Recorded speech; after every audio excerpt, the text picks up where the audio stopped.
NASA sent us to a collapsing universe, and its God saw us. In my tireless pursuit of answers, I found terrifying questions. Comfort is an alien notion to me. I've always been afraid, always failing to still my brain's ever-whirring cogs. But, from a young age, I aimed to cease my mind's endless worrying. I poured every ounce of my energy into becoming an engineer. It has always eased my nerves to fix things. Of course, nothing was ever enough. I needed absolute certainty, and I wasn't going to find that on our little green rock. Naturally, I looked to the stars. In the early 2000s, shortly after graduating from Cambridge University, I moved to America and secured a job at NASA.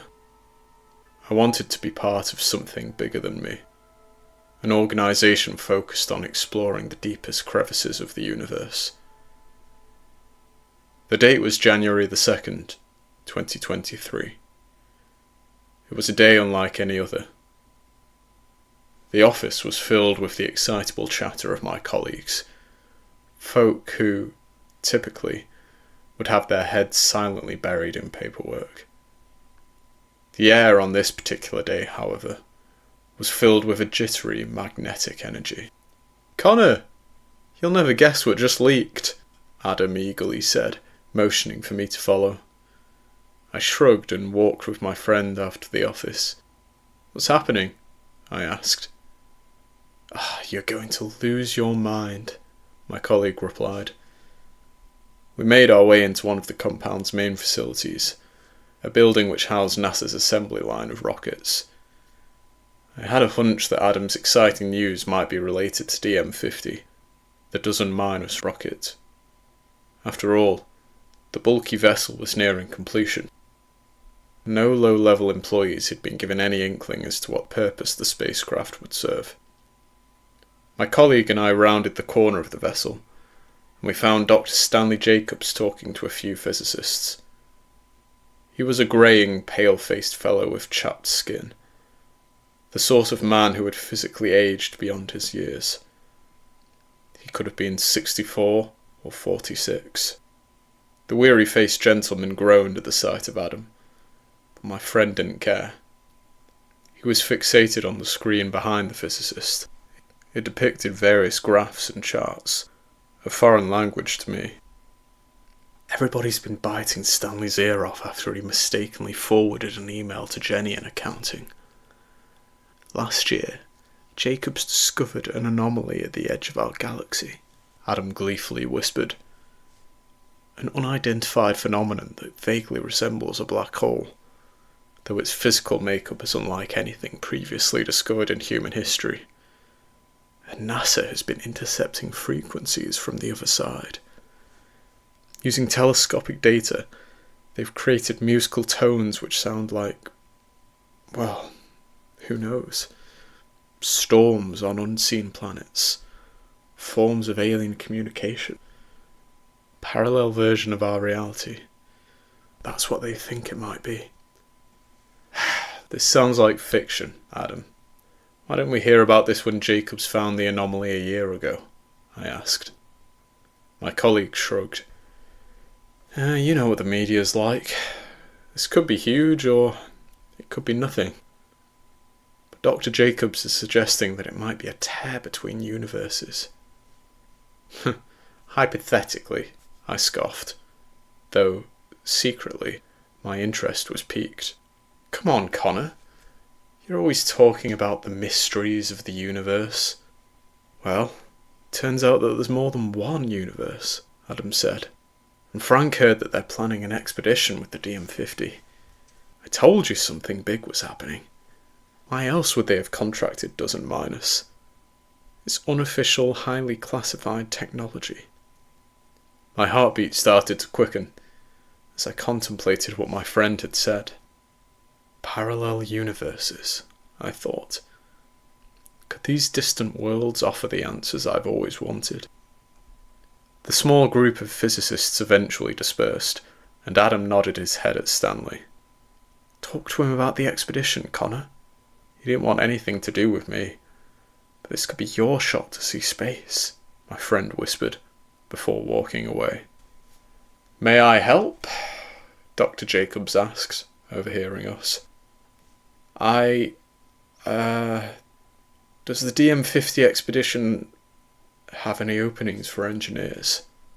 I asked. The man sighed. "You shouldn't know about that. But you're not the first person to ask. This day has been... You're going to explore the anomaly, aren't you?" I asked, eagerly interrupting the physicist. "Did you hear something? Wait, are you even an engineer? You're not some government servant on a mission to shut down this project, are you?" Dr. Jacobs asked, lifting an eyebrow. "No, I just need to be on that ship, sir." "You likely already have plenty of engineers attached to the project, but we do, so I wouldn't get your hopes up," the man interjected, packing his briefcase. "I won't pretend to be some indispensable genius," I said. "But this is more than a job to me, Dr. Jacobs. I don't really care about NASA. I've always wanted answers to, well, everything." The man carefully examined me. "What's your name?" Dr. Jacobs asked, pulling a piece of paper out of his coat pocket. "Connor Bridges," I said, composing myself. The physicist nodded and scribbled my name. "There aren't any official openings, Mr. Bridges, but I know that look in your eyes. It's what guided me to this place too. It's what drove me to chase Harriet's eye." "Harriet's eye?" I asked. The man solemnly nodded. "The name of the anomaly. My late daughter." "Oh," I quietly replied. Jacobs cleared his throat. "The DM-50 could always use an extra engineer." My eyes glistened, and I immediately accepted the offer. I couldn't quite wrap my brain around the idea of going to space. Now, of course, months after my voyage of terror, I wish I hadn't. After 10 months of training, launch day arrived. Dr. Stanley Jacobs and Dr. Elizabeth Farrow, his research partner, had been developing the logistics of the mission for the better part of 2 years. Our stealth vessel, DM-50, would venture to the edge of the Milky Way, undetected by the people of Earth, and we would send various automated research vessels into Harriet's eye. Given promising results, a manned mission would follow. It was an airtight plan. The launch was a surreal experience. Sitting in a near-silent ship, equipped with cloaking technology, we left Earth behind. Not a soul on the ground watched. It was a week-long journey. Using dozen-minus technology, we achieved the impossible. We not only travelled to the farthest reach of the Milky Way, but we did so within an unthinkably fast time frame. The reason for Dr. Jacobs' hurry would eventually become horribly clear. From the windows of DM-50, the crew surveyed Harriet's eye with doe-eyed, blissfully unaware faces. A gaggle of school children, dazzled by the splendour of space. And as we approached, the eye grew from a blackened blemish on the horizon into a ginormous wound that had splintered the very fabric of reality. A hauntingly spectacular sight. The unmanned vessels were launched once we reached a suitably near, yet safe, distance from the anomaly. We watched as the tiny metallic blobs jettisoned from DM-50. Then, one by one, the 3 vessels were swallowed by the blackened mouth, and we found ourselves hovering in space, at the edge of oblivion, waiting for the robotic explorers to return. The majority of low-level workers had nothing to do but twiddle thumbs. We couldn't proceed until the data from the unmanned vessels had been retrieved and analysed. "Not quite the adventure you imagined, Mr. Bridges?" Stanley Jacobs asked, grinning. The two lead physicists sat on the opposite side of the canteen table. I smiled at the pair of them, whilst hurriedly finishing my mouthful of food. It wasn't often that lowly crew members would have the opportunity to talk to the ever-elusive lead physicists. "Actually, Dr. Jacobs, this is no different from a day in the office. Sitting around, waiting for something to do," I said. Stanley laughed. "Well, it's just as tedious for Elizabeth and me." "Too right. I enjoy lunch breaks, because I get to spend some time with people other than him," Dr. Elizabeth Farrar chirped. "I hate to pry, but, well, have you made any progress?" I asked. "I won't pretend to understand the physics of this expedition, but—" "Don't be so modest, Connor," Elizabeth said. "You're an engineer. I'm sure you understand more than you pretend to know." "He's a mysterious egg," Jacobs chuckled. "Did you know that he twisted my arm to get on this mission? He was almost as determined as me." "Almost." Elizabeth raised an inquisitive eyebrow. "Yes, I seem to remember him showing up quite late in training. Are you keen to see action, Connor?" The woman had kind eyes. Dr. Farrar was middle-aged, possibly the same age as Stanley, but the years had been kinder to her soft-skinned, rosy-cheeked face. She reminded me of my late mother. Something about her velvety voice encouraged me to open up. "It wasn't about the adventure, Dr. Farrar. I've just always been afraid," I said. "I've always wanted answers to unanswerable questions. This phenomenon seems so fundamentally juxtaposed to the reality which surrounds it." Before either of the physicists could reply, our food trays slid to the right, as did we. And everybody cried in confusion as their bodies were limply flung to the side of the unexpectedly leaning vessel. My temple connected with the edge of the table, drawing blood, and I gripped either side of the canteen bench until my knuckles whitened. Dozens of dazed, injured workers clambered to their feet. We all hurried to our respective stations, ready to assess the damage. Though the ship corrected its balance, it continued to quake uncontrollably. And as we ran to the engineering office, my crew members and I shuddered at the sight of complete blackness beyond DM-50's windows. The stars and planets had disappeared. "Brace for impact!" a voice shrieked over the ship's intercom. The ship's outer body groaned under the strain of seismic pressure, and I tumbled to the office's metallic floor. The other engineers and I clutched at any fixed thing we could find, and we braced for our lives as the M50 finally came to a blunt, jarring halt. Everybody lay as still as possible. Murmurs of pain echoed around the office.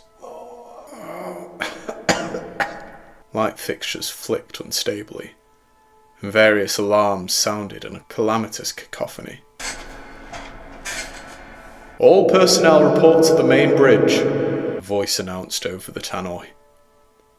My fellow wounded engineers stumbled weakly to the corridor outside our office, but we did not walk to the main bridge. We speechlessly filled the corridor, and each of us stared out of the windows which lined the walkway. Beyond DM-50, there lay a near-colourless hellscape. The only light stemmed from a luminous blue orb in the distance. "A white dwarf," one woman said, gasping. "Do they usually look like that?" a man asked. The edges of the orb seemed to dance erratically, and the ocean beyond our ship was littered with tidal waves of crumbling rocks. Stray pieces clattered against the windows of DM-50. And then I realised that one of the larger, distant rocks was a planet. It appeared to be cleanly split down the middle, as if it were two halves of a cracked coconut shell. That foreign place was not the Milky Way. The very laws of physics seemed to contradict our reality. "We entered Harriet's eye," a man whispered. "All personnel to the main bridge!" the tannoy voice repeated urgently. Snapping out of the existential fever which had seized our bodies, the engineering crew hurried through the walkways of the ship, and we joined everybody in the ship's control room. Beyond the chattering crowd, I could see Dr. Jacobs and Dr. Farrow standing sheepishly behind Captain Polton. "Quiet!" the captain bellowed. The entire crew immediately complied. We tried to fixate on our bearded, stern-faced leader, but our eyes kept wandering to the swirling kaleidoscope of colours and bombardment of rocks beyond the bridge's main viewport. "An unidentifiable force has pulled us into the anomaly," Captain Polton said. "Our immediate objective is to return home. We do not know what we might find here. The data has not yet been retrieved from the unmanned vessels. These are uncharted waters." Okay, come on. Oh, it is. Anxious murmuring resumed. No, but he said that wasn't... "Enough!" the captain shouted. "Before we attempt to enter the anomaly again, we must deem DM-50 to be shipshape. I'll leave that to our engineers. But time is of the essence. Isn't that right, Dr. Jacobs?" There was a disquieting tension between the lead physicists and the captain. Dr. Jacobs cleared his throat. "The anomaly is shrinking. We should have told you that we have a limited time window in which to explore what lies beyond it." "That's not all, is it?" Captain Polton asked, growling. Stanley cleared his throat nervously, but Elizabeth placed a delicate hand on his shoulder. "We have entered a dying universe. One that is collapsing on itself," she said, prompting a gasp of horror from the crowd. "The anomaly is our only exit, and it will soon close for good." Dr. Jacobs sighed. "I believe that Harriet's eye might well be more than a rip in the lining of reality. It might be the crunch point for this universe. All matter in this reality will collide here." Anarchy ensued. Crew members hurled abuse at the physicists. You said, and a few furious individuals lunged at Jacobs. The captain and several security officers restrained the enraged crew members. "We can't change what has been done," Captain Polton yelled, shoving the mob backwards. "When we return to Earth, Dr. Jacobs and Dr. Farrow will stand trial for their crimes. Until then, we have one objective: save every last person aboard this ship." The crew worked tirelessly over the following hours, but things only worsened. We were sitting ducks at the entrance to the anomaly, the ever-closing seal between two universes.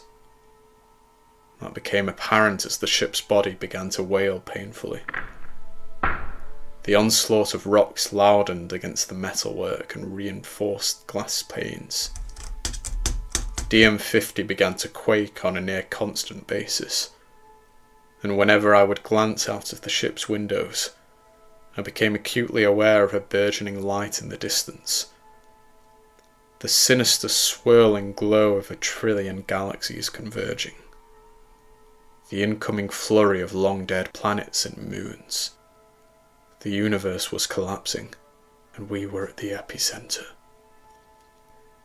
I eventually slumped into my bunk bed, at the brink of exhaustion, but I found myself unable to shut my eyes. Eager to busy myself, I switched on my terminal to run a few final diagnostics for the evening. The sooner we could give the captain the green light to go, the better. I was surprised to find a notification in my inbox. It was a day-old video message from Adam. "Hey Connor, I've been bored out of my mind. I'm still upset that Dr. Jacobs wouldn't let me join the crew. So I decided to do some research on the big man. I talked to Frank in IT because he owed me a favour, and he let me look at some of the transmissions that Jacobs has been deciphering. NASA received communicative signals from the anomaly, and it was a two-way flow. Jacobs responded. He talked to something on the other side of Harriet's eye. You need to ask him about that. Nobody else seems to know about it. Stay safe, buddy. Over." The thought of receiving a message from alien life, whether in our universe or another, had once filled me with such excitement, but this terrified me. Jacobs hadn't told anyone that he'd already found something sentient beyond Harriet's eye. Why? My gut instinct was to confront him. I slid out of bed, got dressed, and left the engineering quarters.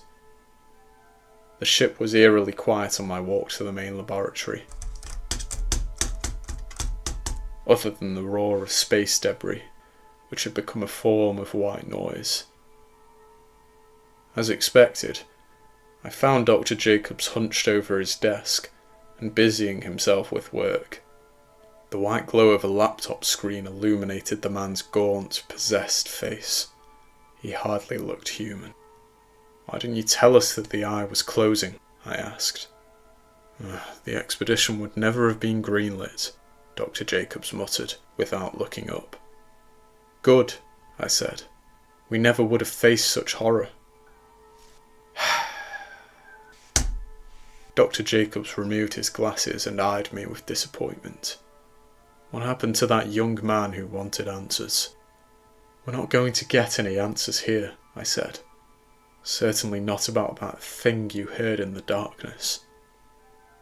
Stanley Jacobs froze, eyeing me for a few seconds as droplets of sweat collected on his furrowed brow. How do you know about that?" he whispered. "He only spoke to me." I shivered. He? Stanley's frown lifted as he realised that I knew nothing. "Go to bed, Mr. Bridges," he said, returning his gaze to the laptop. "What were you hoping to find?" I asked. The man scoffed. "Well, another universe, Connor. Something greater than us." I calculated that we had no more than a couple of years before Harriet's eye would seal forever. I stopped mid-sentence. "How long do we have before this reality collapses, Jacobs? Months? Weeks?" "Days," Stanley answered. Fists clenching of their own accord, I stormed across the laboratory and towered over the man, who quickly shrank into his desk chair. "What could we possibly learn in days, Stanley? You brought us here to die," I barked. "I wanted this to happen sooner," the man retorted. "But the airheads at NASA had to plan carefully. Unofficial projects are always messy. Especially when they result in countless deaths," I said. "The anomaly almost tore the ship in half. We might not even be able to fix it. We might die. Don't you care?" I have every faith in you," Dr. Jacobs said, returning his gaze to the numbers on the screen. "And I had every faith in you," I replied. "You're lucky to even be here," the physicist snarled. As we continued the back and forth discussion, our voices gradually raised. It was only after 10 minutes of running in circles that we realised we were competing not with one another, but with the growing sound outside the ship. and when we turned our heads to the lab windows, Stanley and I gasped in unison. The dying universe's void was filling with light at an increasingly rapid pace, and DM50's trembling foundations felt less stable with every passing second. Oh, we should have more time than this, Stanley breathlessly cried. I still have so much data to collect. I need to... All personnel to stations, a voice announced over the intercom. Flight to Harriet's Eye will commence in 5 minutes. We've barely run 50% of the necessary diagnostics, I said. Who cares about the ship, Connor? Dr. Jacobs manically cried. This is greater than anything in human history. This is... What are you? The guttural, disembodied voice rattled sharply around my skull, like a coin stuck in a jar. It's me. I'm here, Stanley whispered. I did as you asked. The physicist noticed my horrified expression, and he realised I'd heard the voice too. I became aware of the fact that all sound outside the ship had ceased. The terrifying convergence of galaxies continued beyond the window. But it was quiet. Only that haunting, brutish voice permeated the silence. A new land to conquer. The voice said. Thank you for showing me the door. I want to see her, Dr. Jacobs wailed, throwing his arms outwards. You said I'd see Harriet. She is in the place of all dead things. Come closer. Let me show you. Outside the window, amidst the multicoloured glare of approaching galaxies, I saw 2 forming bodies. Red, gassy spheres of biblical proportions. And as black specks emerged in their centres, I realised what they were. Eyes of unfathomable enormity. I tried to scream, but my quivering, narrowing throat was unwilling. Could it have been strangled, perhaps, by that paranormal deity? Black tendrils emerged from the abyss of the universe's ever-nearing edge. They curled forwards and took the shape of colossal, godlike fingers. Fingers that were reaching towards us. The ship suddenly lurched forwards. The captain, who had looked upon the horror in the depths of space, commenced our voyage into Harriet's Eye. Thankful for the slightest hope, I sighed. And then I looked to the sobbing physicist beside me. Harriet, he cried. You promised. With a thunderous clap, the tremendous, ear-shattering sound of the collapsing universe returned, as if the terrifying entity, with eyes like blazing gateways to hell, were roaring in fury at our attempted escape. Those ever-stretching fingers soared towards our spacecraft, and DM50 began to jolt from side to side. A trillion swirling lights travelled towards our ship, as the universe's collapse quickened. I screamed as I finally contemplated the horror of being crushed by a universe.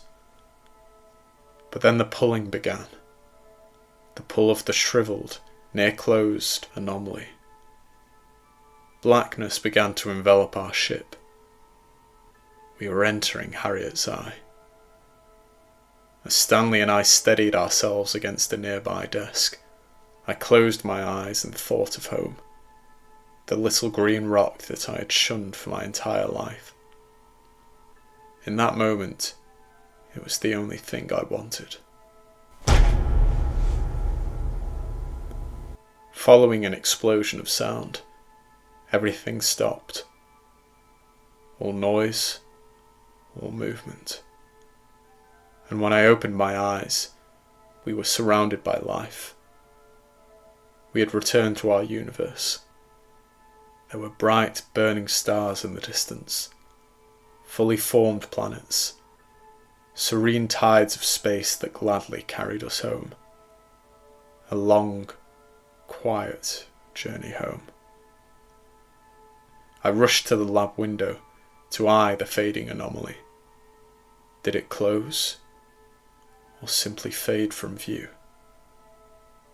Part of me believes, in the darkened distance of space, I might have seen those terrible black tendrils slinking through the tear between realities.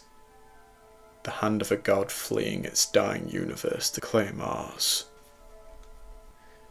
Dr. Jacobs and Dr. Farrow await trial for what they did. I've been denied visitation privileges, but I need to see him.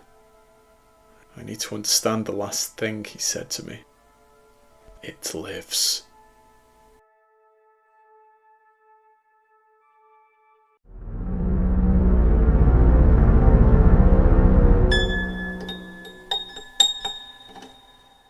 NASA didn't show you the real footage of the moon landing. You know the conspiracy. The moon landing was faked. It was a Hollywood studio set. It wasn't even filmed live. All true.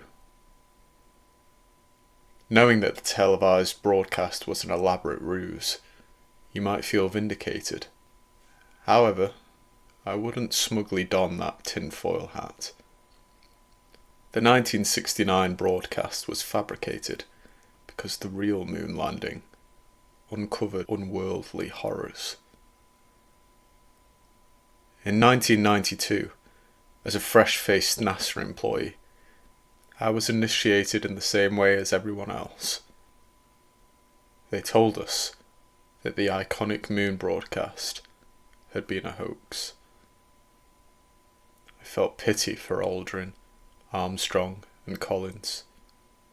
If the technology had been ready, they could have walked on the moon, I said. They deserved that mission. Nobody deserved that mission, Dr. Penny Bradshaw muttered. I ignored the scientist, as she wasn't the most socially adept person. Do you know about the first tape? She continued. I sighed, realizing the conversation could not be avoided. Huh? I asked, attempting to mask my annoyance. The first tape, Penny repeated. I don't know what you... We went to the moon, Penny interrupted. The Apollo lunar module went to space, but it was the Aldo module which landed. The scouting module. Eau Claire and Smithson were the first men on the moon. And the Apollo module would have landed too, but... A second module, I scoffed, before deciding to entertain the old woman's wild story. And why wouldn't these astronauts receive the credit for landing first? Snapping back into reality, Bradshaw flushed. Oh, I shouldn't have talked about this. Forget I said anything. Dr. Rowland told me that we never landed on the moon, I said. Why would he lie? Why would he spin an even taller tale? He could have allowed NASA employees to continue believing what the rest of the world believes. We always distract you from the truth. Some things aren't worth knowing. Before the moon landing, we had no idea what we were going to find, Dr. Bradshaw explained. But there were murmurings about the unsettling frequencies, the received signals which had driven several scientists to abandon the project entirely. Many of the higher-ups didn't want us to send a manned mission to the moon, but the Russians were stubborn about pressing onwards, and we had to beat them. I don't understand, Dr. Bradshaw, I said, not believing a word of her tale. People saw things, Daniel, things they couldn't explain. The radio signals drove them insane. one man took his life. But they don't talk about that, and they don't talk about what really happened on the moon. If it were true, they would tell us, I said. Penny Bradshaw sighed. You have no idea about the things that they hide from you. Aldo 11 was a black operation. Off the books. It ran alongside the Apollo 11 mission. It was intended to prove to NASA that Armstrong's manned mission to the moon would be safe. Right, I sighed. Ignoring me, Penny Bradshaw continued. We had a contingency to utilise a pre-recorded tape from the studio. And when Aldo 11 failed, that's exactly what we did. What are you saying? I asked. We went to the moon, but the real tape was never televised. Penny Bradshaw nodded. There were two teams. Armstrong's team, and the team who saw a horror beyond your wildest nightmare. I was nothing more than a newly graduated physicist, and I knew that hazing was common in many workplaces. But in the case of Penny Bradshaw, I could see that she didn't have a vicious side. I thought she'd simply lost the plot. She was an elderly, near senile scientist who ended up retiring less than a year later. It was a well-known fact that Bradshaw was suffering from the early stages of dementia, but she'd secured a steady position at NASA. She had status. I should have respected that. I should have respected her. But I didn't think about what she said until the Clementine mission in 1994. It was a disastrous expedition intended to observe the moon and a near-Earth asteroid. But, as was the case with many lunar missions, it ended with a devastating spacecraft malfunction. Yet, with this particular failure, all I could think about was what Penny Bradshaw said. A horror beyond your wildest nightmare. If that were so, why would NASA ever return to the moon? Perhaps I'd wizened in my 2 years at the organisation. Whatever the case, I found myself entertaining the idea that she planted in my head. Hey Frank, I said. Frank Perez was known as the man who could get things done. Things which weren't strictly within the bounds of company policy. Things which often weren't legal beyond company policy. The IT specialist didn't even name a price for the favours. If he were a close friend, he would do just about anything off the record. He loathed NASA, though he still works for them to this day. Daniel, he exuberantly said, throwing his arms wide. This is a late shift for you, buddy. I was just about to head home. I embraced my friend and cut directly to the point. I've been thinking about the moon landing. Well, that's an interesting opener. He smirked, twirling in his creaking desk chair. I've been thinking about the truth, Frank. Ah, yes, the moon landing. The greatest Hollywood story never told. He chuckled. But that's not the truth, is it? I replied. We did go to the moon.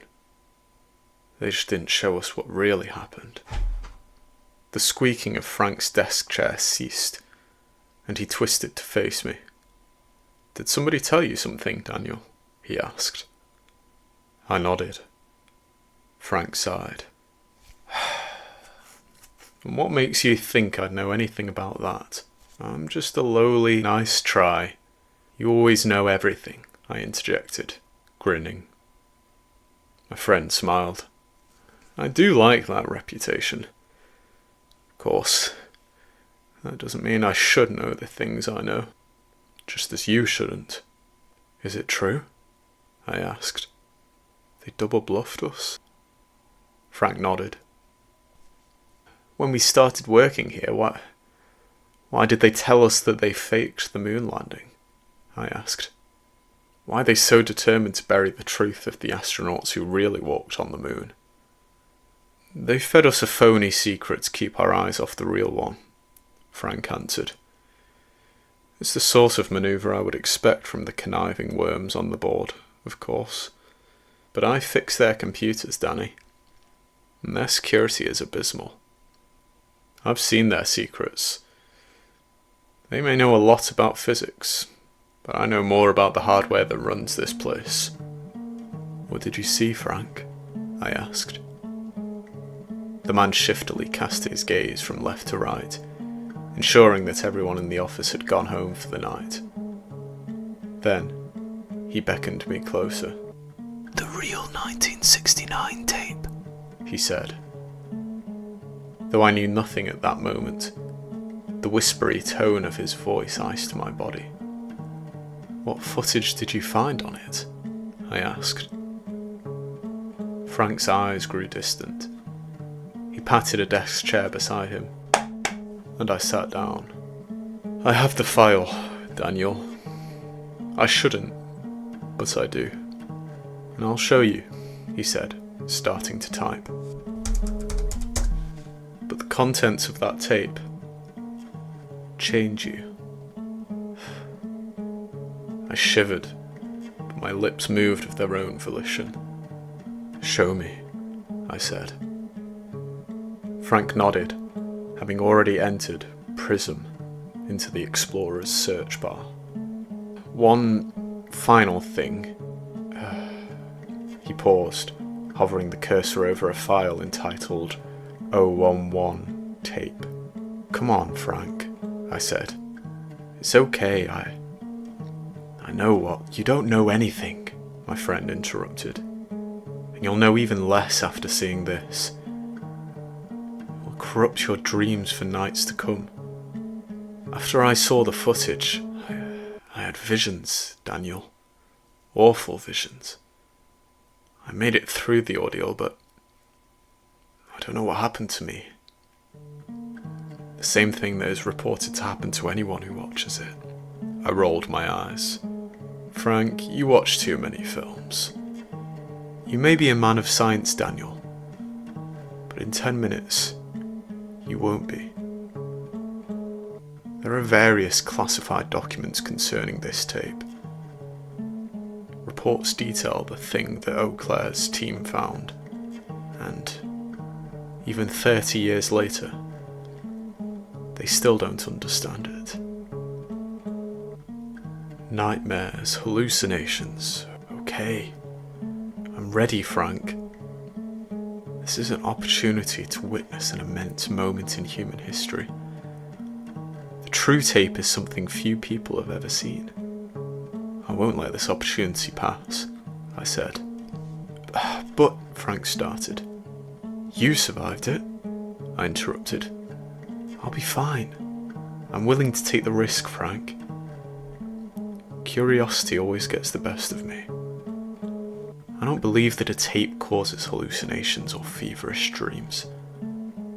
But I certainly hope it gives answers. He sighed.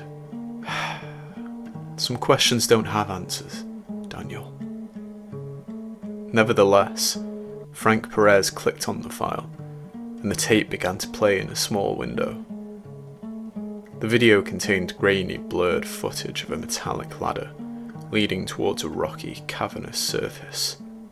This is Eau Claire, a man with a sturdy French accent announced. Status report on the Apollo 11 module? Eau Claire, this is Mission Control. Apollo 11 module nears arrival. Awaiting your verdict. A static voice responded. Roger, Eau Claire replied. Taking my first step now, and the weather's looking fine. You are the first man on the moon, Commander Louis Eau Claire. Congratulations. Thank you, Eau Claire responded. Smithson is joining me now. Ha! Second man on the moon. Smithson joyously laughed.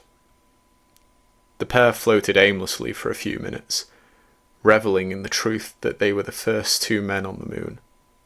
Though nobody outside of NASA would ever know, I can only imagine the elation they must have felt. Readings do not match those of unmanned missions, Eau Claire said. No radio interference. Coast is clear. Negative, Commander. Picking up readings near the Surveyor 1 site, Smithson said, visibly hopping in the distance. Copy, Smithson. Did you copy mission control? Eau Claire asked. Copy, Eau Claire, the static voice said. Analysing the transmission now. Unidentified radio signal confirmed. It matches the Surveyor 1 data. Conferring with primary mission controller. Wait for the go-ahead to continue. Continuing exploration, mission control, Eau Claire announced. The warped footage depicted the two-man crew bounding slowly across an ever-darkening lunar surface. Their craft had landed towards the dark side of the moon. Eau Claire steered the camera towards Earth for a brief moment, and a white block was visible in the distance. The Apollo 11 module. Commander, are we clear to proceed? Smithson asked. The second-in-command pointed an eager gloved finger towards a lightless opening in the face of a mountainous ridge. Eau Claire and Smithson, await instruction from controller.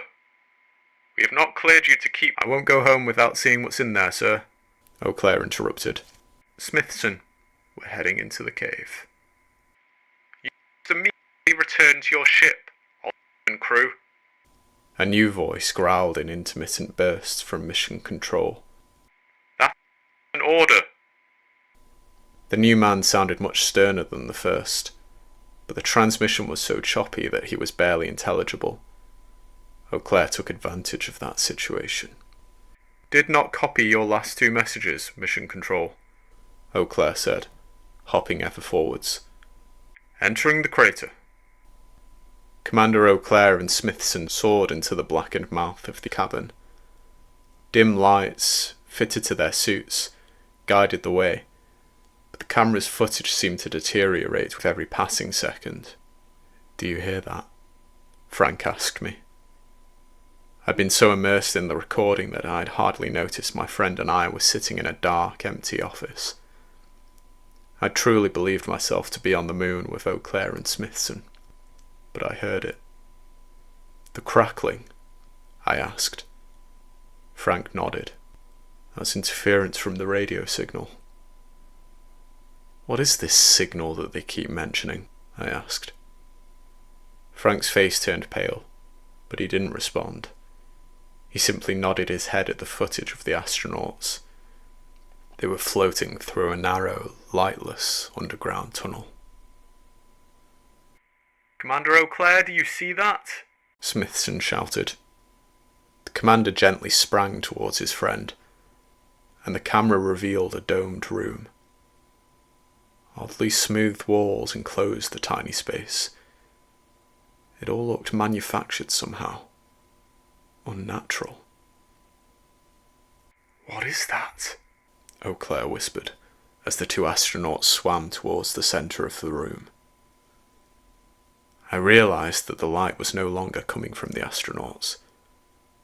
I distinguished a translucent, glassy object in the heart of the room. A triangular prism that emitted a throbbing glow. The recording was so damaged that it was difficult to discern the visuals or the audio.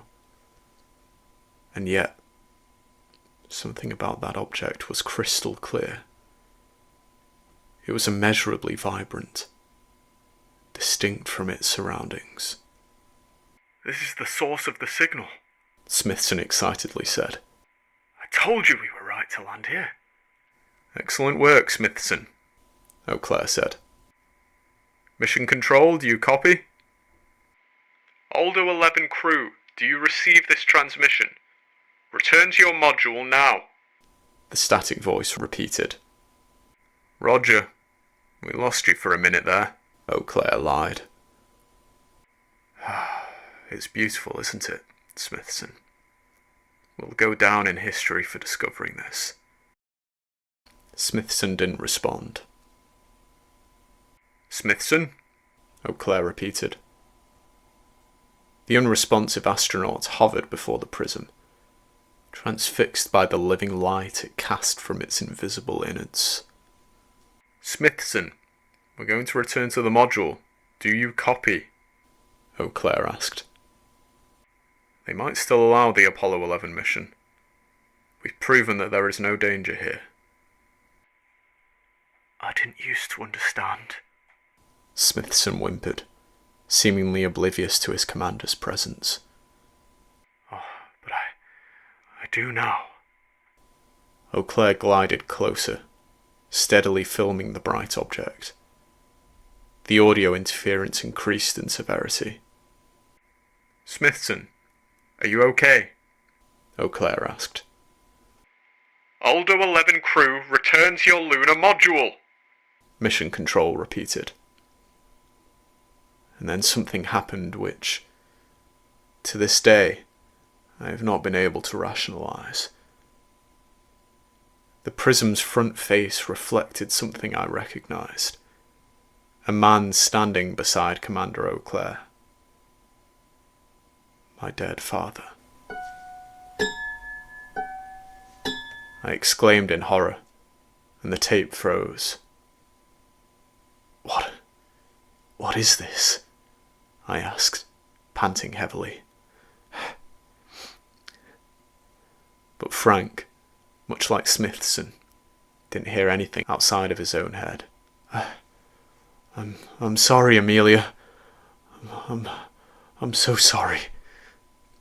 We were both staring at something beyond any scientific explanation.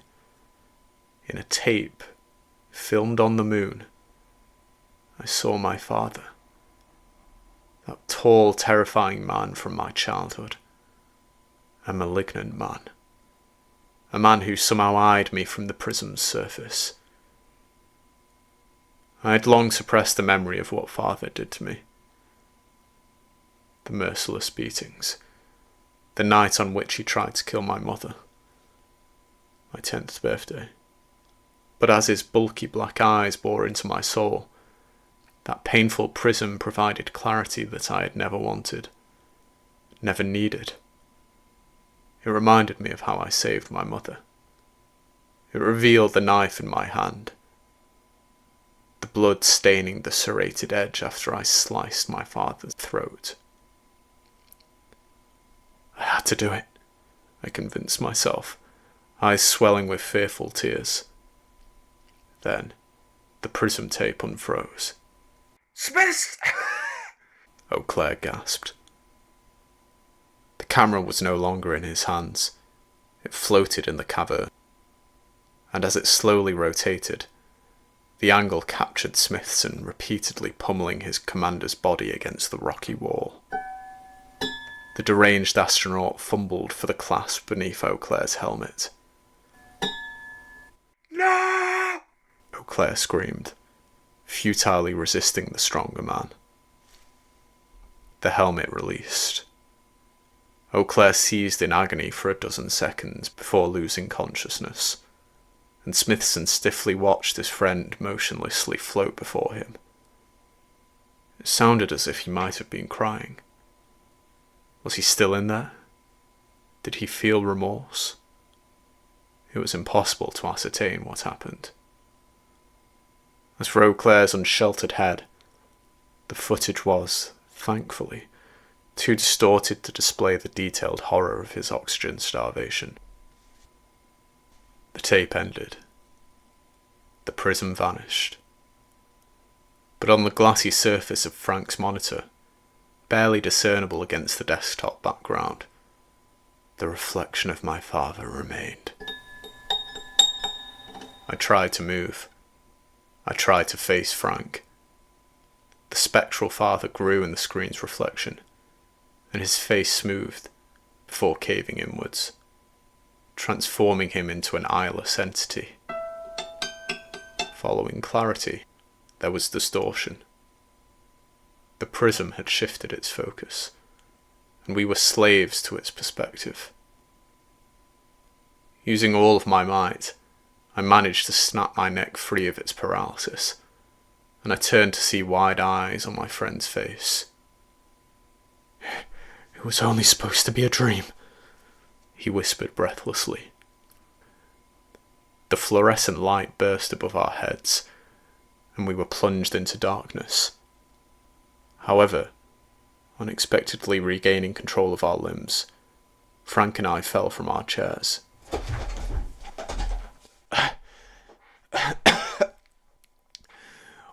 "What did you see?"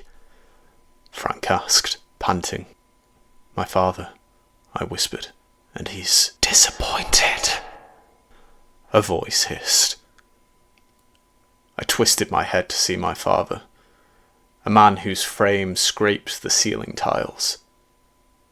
He was scarcely illuminated by the moonlight, but I could feel those eyeless sockets surveying me. Run! I yelled. We stumbled to our feet, and the nightmarish depiction of my father swung hopeful fingers in my direction. He caught the nape of my neck, and I cried in agony as I felt flesh peel away, buried beneath decaying nails. But I didn't stop to lick my wounds. I pushed Frank forwards, and we navigated the labyrinth of cubicles. It never seemed real to me, Frank started, as we breathlessly ran towards the exit. "Keep moving," I said.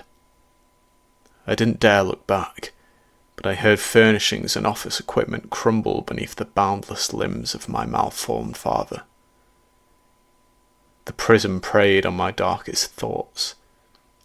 It depicted Dad the way I had always seen him as a child. Frank burst through the exit, and the light from the hallway spilled into the office. We stumbled out of the blackness, and I spun to slam the door on the abomination pursuing us. Then, with bated breath, we waited for the creature to tear through the flimsy door, before undoubtedly tearing through us. But nothing came. The sound of footsteps tapered away. I pictured my father silently waiting on the other side of the door, baiting me, much as he had always done during my childhood. But there was only silence. It must have been about 10 minutes later when one of us finally dared to move. The IT specialist shakily crept towards the office door. "Don't," I whispered. Let's just leave."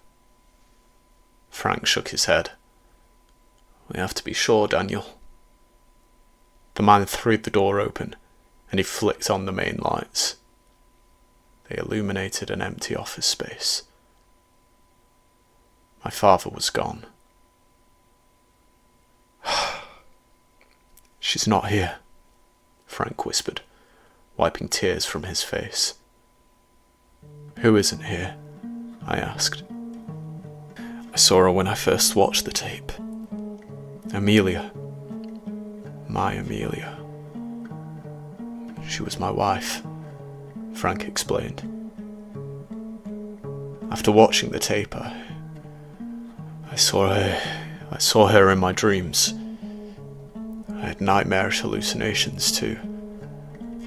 But nothing real happened to me. But this time was different. She was angry." "Frank, I began. "It was my fault, Daniel," Frank interrupted. "I took my eyes off the road. I didn't see the truck coming. It should have been me who died. That was what she kept saying as you and I ran away. It should have been you. And she was right. She was telling the truth." "That wasn't her, Frank," I said. "I know," the man replied. "It wasn't your father either." "What is it?" I asked, trembling. "The prism," Frank replied. "Everybody sees something different. A person's darkest moment," I said. My friend nodded. "But it's never been real before, Daniel. It's never been anything like that. Look at your neck, that's no hallucination. I gingerly touched the bloody gashes behind my head, wincing as the adrenaline wore off and the pain finally came to the forefront of my senses. Why did Smithson kill Eau Claire? I asked. I don't know. I don't want to imagine what he saw. Frank shuddered. Afterwards, he took his life. And immediately following the horrors which unfolded in that cavern, NASA aborted the mission. And the pre-recorded tape was broadcast on live TV. What about the Prism? I asked. Did they leave it up there? I hope so, Frank whispered.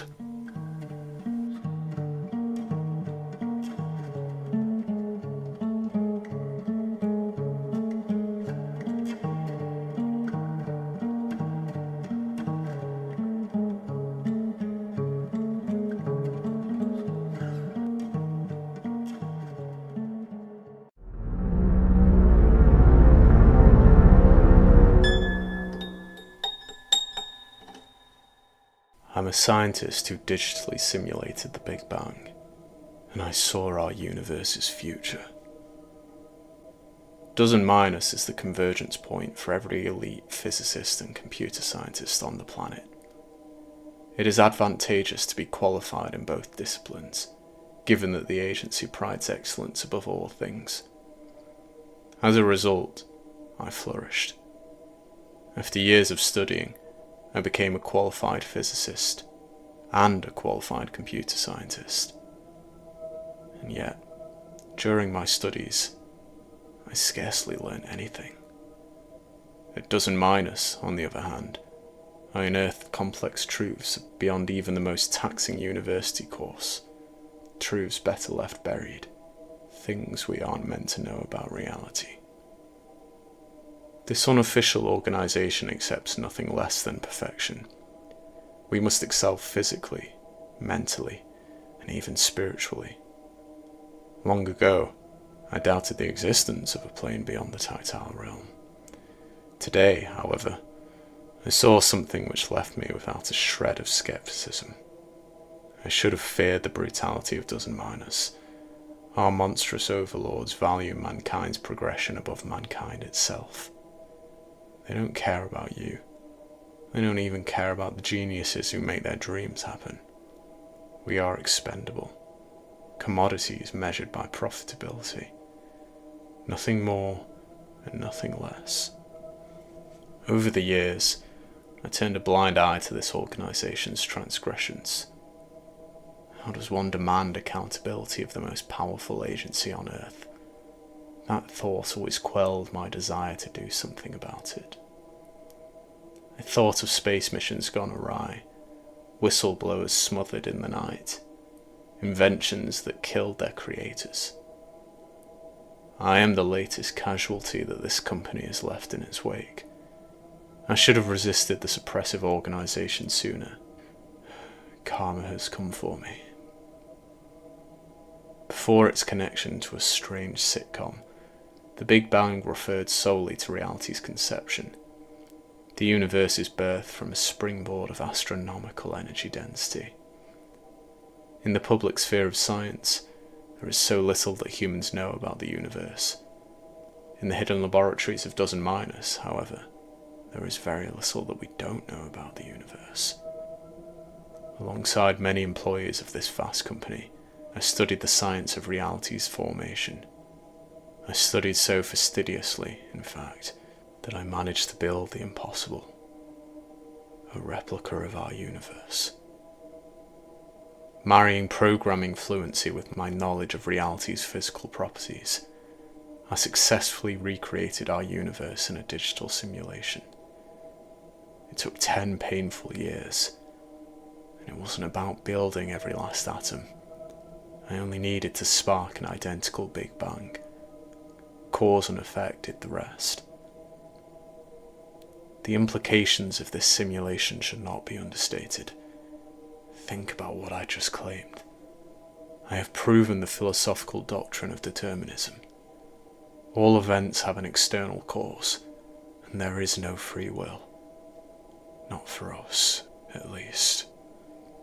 Yesterday morning, after a decade of laborious coding, I finished the program. I struggled to convince myself of that truth, but the numbers didn't lie. All I had to do was start the simulation. Hunched over my desk in crippling anticipation, I moved the cursor over the run button. My twitching right hand hovered over the mouse as I nervously eyed the screen. Part of me knew that I shouldn't click. It was a metaphysical taboo. It felt like playing God. But adrenaline surged through my finger, and I selected run.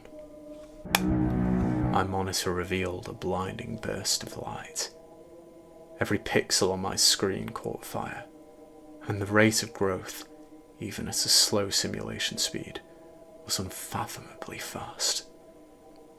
I watched my simulation, my creation, construct matter that identically matched our own reality. As the program ran at an incredible pace, countless known galaxies grew. It was our universe. There was no denying it. And there were untold oceans of space to explore. But I couldn't help coming back to our own. I'm human. We are, even at our strongest, such weak-willed things. I know it not to be so, but I view our luscious home planet as the centre of everything.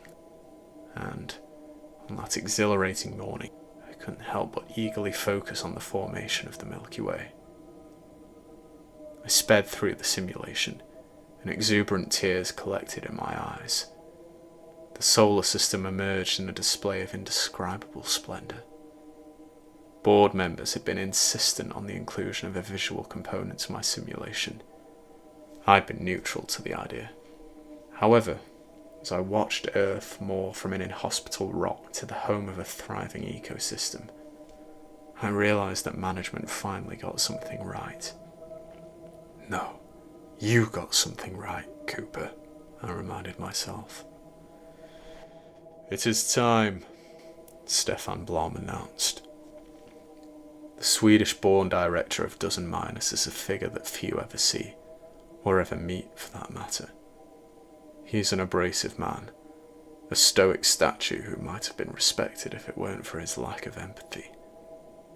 In the name of advancement, Blom would scorch every man, woman and child on Earth. And if nobody stops him, that might well be your fate. Yesterday morning, on the day of my simulation's completion, the menacing director entered my office with every member of the board. He stood behind my chair, casting a fearsome shadow over my desk. "Show me," he whispered. The man watched the conception of the universe over my shoulder. 12 people were crammed into my box-shaped workspace. I have never felt so observed. I tried to conceal the free-willed bead of sweat trickling down my temple. Or causally determined bead of sweat, should I say. "Very good. But I need to see Earth, Mr. Adler," the director coldly instructed. I nervously nodded, guiding the view away from galaxy formations, and the simulation shifted its attention to our blue and green speck in the solar system. "What is this point on the timeline?" Director Blom asked. 13.7 billion years from the Big Bang," I answered. "We're seeing the present day, sir. We're seeing mankind." The director finished my sentence. Viewing the planet from an aerial perspective of 50 feet, we witnessed the beginnings of humanity. Of course, at the simulation speed I'd chosen, history passed in a flicker. Neanderthals quickly turned to ash, and Homo sapiens seized the world's reins. My office was filled with 12 bulging sets of dilated pupils, a gaggle of fidgety, intoxicated onlookers, and I was one of them. "Oh my word," the co-director whispered. Oh, it's amazing, a woman shrieked, laughing victoriously. We witnessed historical figures follow the formula of history that we had come to know. Every event in human development was the same, and that's beautiful, but it's also a slightly sickening truth to swallow. We truly are predetermined creatures. Everything that we say, do, or think was set in motion by the very creation of the universe itself. I'm not sure what to make of that horror. The notion of being a puppet. Leave the room, Director Blom suddenly ordered. The members of the board sulked as they waddled out of my office, realizing they were about to miss the thing that had really drawn them there. I stood, preparing to follow them. Not you, Colin, Blom said. Cooper, I quietly corrected. The director leaned over and whispered, "Show me events beyond the present." The screen was the only light source in the room, and its vibrant, ever-changing imagery reflected in the man's eyes. Eyes which were distended by some ravenous urge within his blackened brain. Director Blom was a cruel man, and he was hungering for the future in a way that frightened me. What would he do if he could wield such power? I wouldn't hand him the keys to the kingdom. Well, the program needs time to process new data, I lied, whilst craftily pausing the simulation. The universe's future expansion has not been rendered. The director's mood lowered in a way that weighted the entire room. How long? The man growled. It'll be an overnight process, I said. Director Blom knew nothing about science or technology. He was a sociopath appointed as Dozen Minus's director by government officials. A man who played by their rules. A brute who could keep us in line. To sell my tall tale, I was counting on his primitive brain. Blom had the power to end me without anybody noticing, but he wasn't as wise as he believed himself to be. Tomorrow morning, 9 a.m., he whispered hauntingly. I'll be ready for the future, Mr. Adler, and it'll be ready for me. After storming out of the room, the director slammed the door. I was thankful that he hadn't snapped my neck like an obstructive twig. Sitting in my empty office, I gladly returned to the welcoming blanket of solitude. Great, but you lied. What's your plan for tomorrow? My inner voice asked. I didn't have a plan. My mind was focused on only one thing. The future. Like the director, I'm only human. Not quite as malicious, but still flawed. Deeply flawed. And though I did not share Stefan Blom's awful aspiration of grandeur, I still craved knowledge. I wanted to see what awaited humanity. I pressed run. And I'll tell you what I saw, but it doesn't matter now. Wars ravaged our world. Scraps for dwindling resources. The near annihilation of our species lessened Earth's burden, and, given time, that breathing room paved the way for mankind's resurgence. It allowed the cycle to repeat itself. As we always do, humans started afresh. We blossomed, we developed. Our ambition exceeded our limits. The cycle of self-destruction looped tirelessly. Civilization collapsed, and a new one rose in its place. With each new boom, slight advancements were made. New technological marvels, new astounding discoveries. Of course, many old discoveries were forgotten. As I mentioned, none of this matters. Well, I know it matters to you. At the time, it certainly left me teary-eyed. But then came the ripple.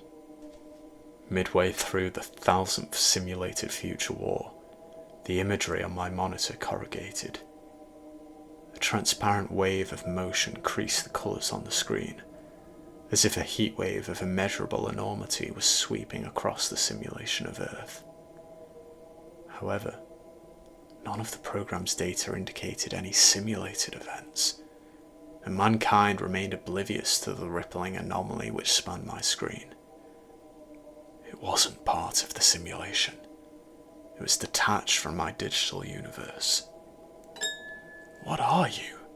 I muttered in fascination.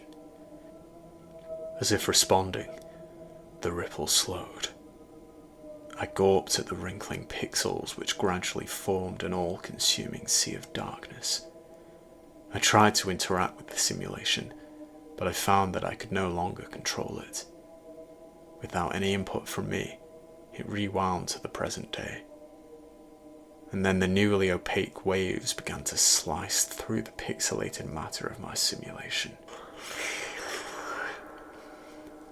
Horrifyingly, my simulated humans remained nonchalant as the mega tsunami of biblical reckoning approached. They don't see it, I realized. Their tiny bodies were unceremoniously shredded by the tidal wave. The black rippling began to appear more like fingers. A hand laboriously tearing stubbornly elasticated strips of human meat to shreds. In the midst of the darkness, I managed to locate my simulated self. He was standing on the street before Dozen Minus's headquarters, eyeing the approaching storm. He hopped into his car and drove away, but he could not outrun the blackness. My simulated universe eventually became an endless void. Not a speck of light remained in sight. It ended at 4 in the morning on the 2nd of March. I looked at my real-life watch. It was already 2 a.m. With fingers clutching the sides of my head, I watched the wave continue to dance with a dreadfully serene rhythm. Even after the destruction of everything, it lived. Something lived in that nothingness, and it seemed to be relishing in the prospect of my torture. "What are you?" I repeated in a trembling whisper. This time, upon hearing my question, the ripple did not slow. It started to quicken. Waves of absence created a shape of substance, a definable object, something the unknown entity deemed more comprehensible to a puny primate. A mouth. And the lips parted to reveal only deeper darkness. "I am your future," an unfeeling voice explained, "but not theirs." My mind unravelled at the horror of meeting a force beyond belief.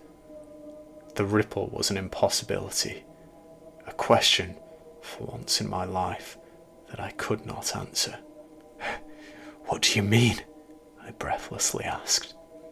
The speaking lips, like a parting ocean, sent ripples of blackness across the screen.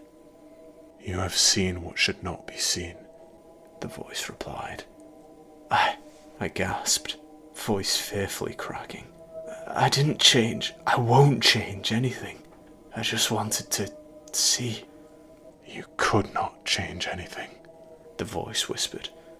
"All things have been written and rewritten." "Please," I begged. "There is no pleading," the voice stated. "There is only the natural course, the one that shall continue without you." Before I could utter another word, the ripple vanished, and when I tried to engage with the simulation, I was left with nothing but an error code. There was no time to contemplate what that meant. A thunderous clap sounded outside, the roar of reality's fabric tearing. I knew that to be so before I even left my desk. To be sure, nonetheless, I rose from my chair and eyed the office window. Through the glass pane, I saw the dizzying lights of the city. But beyond that final vestige of life, a growing groove crumpled the night sky. On the horizon, skyscrapers plunged into a gluttonous abyss. It was not the death of artificial light, it was the death of matter. The buildings were being torn apart by the ripple. No, not torn apart, sent somewhere new. You're all being sent somewhere new. Not me. My fate is to die with this abandoned strand of reality, left to be slaughtered on a branch of existence that has been sullied by my prophetic insight. After watching my simulated self die, I fear that the shredding might not be painless for me. I only wish I'd been given the opportunity to undo my mistake. That's what I do best. I fix things. But I am nothing in the face of such petrifying power. An hour ago, I raced out of the Dozen Miners headquarters. I expected to find empty streets, a post-apocalyptic wasteland. Instead, more terrifyingly than that, the world was continuing as normal. Cars filled the streets, people stumbled out of nightclubs, and when I checked my phone, I saw no reports of the world's demise. Yet, with my own eyes, I could see the end approaching, and it craved my end. I still hope so, anyway. The alternative to death might be even more dreadful. Excuse me, I yelled, running towards a crowded street corner. do you see that?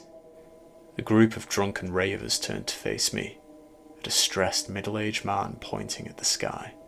One of the young men cast his eyes towards the black wall that was swallowing our city, an unmissable terror that was painstakingly dissembling reality, only to reassemble it elsewhere. See what? He asked. Though the man couldn't see what I saw, he could still see me. I was still a part of your world. I am a part of your world.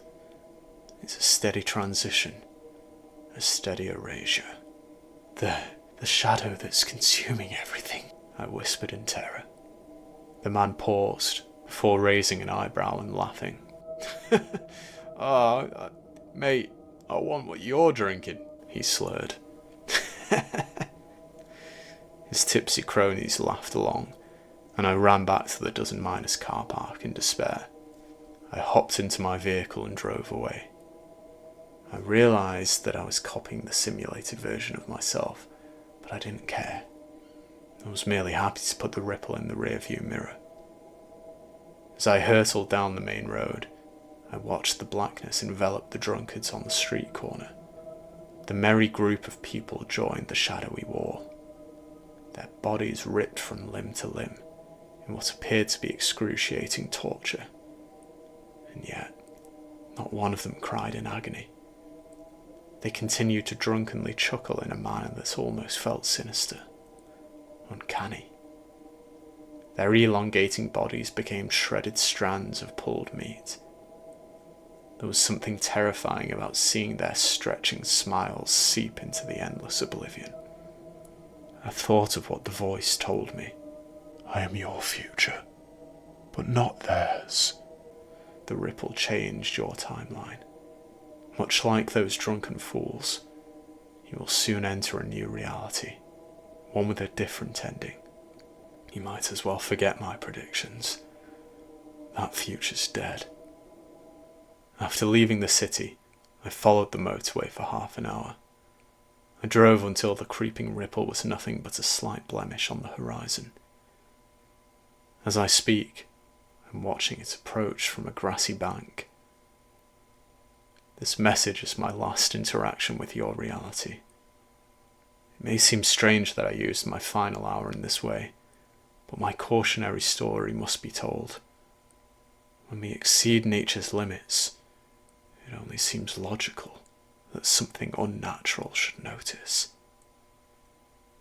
You'll be fine. You'll continue to exist. Who knows what your timeline holds? Just don't try to answer that question. The ripple is travelling at the glacial pace of, by my calculation, 30 miles an hour. I may have 10 minutes before it catches me. I could run, but why? Why delay the inevitable pain? That being said, I wonder whether I should fight. Should I keep moving? I could buy time and search for an answer. You see, I keep focusing on the same niggling thought. I've done what shouldn't have been done. And that means I've exhibited free will. Reality is not fixed. The ripple is lying.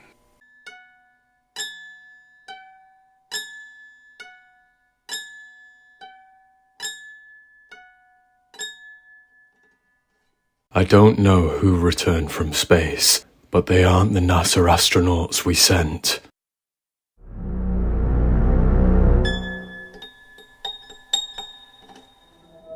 You may think you know this space agency, but you don't. NASA is not the sum of its publicly presented parts.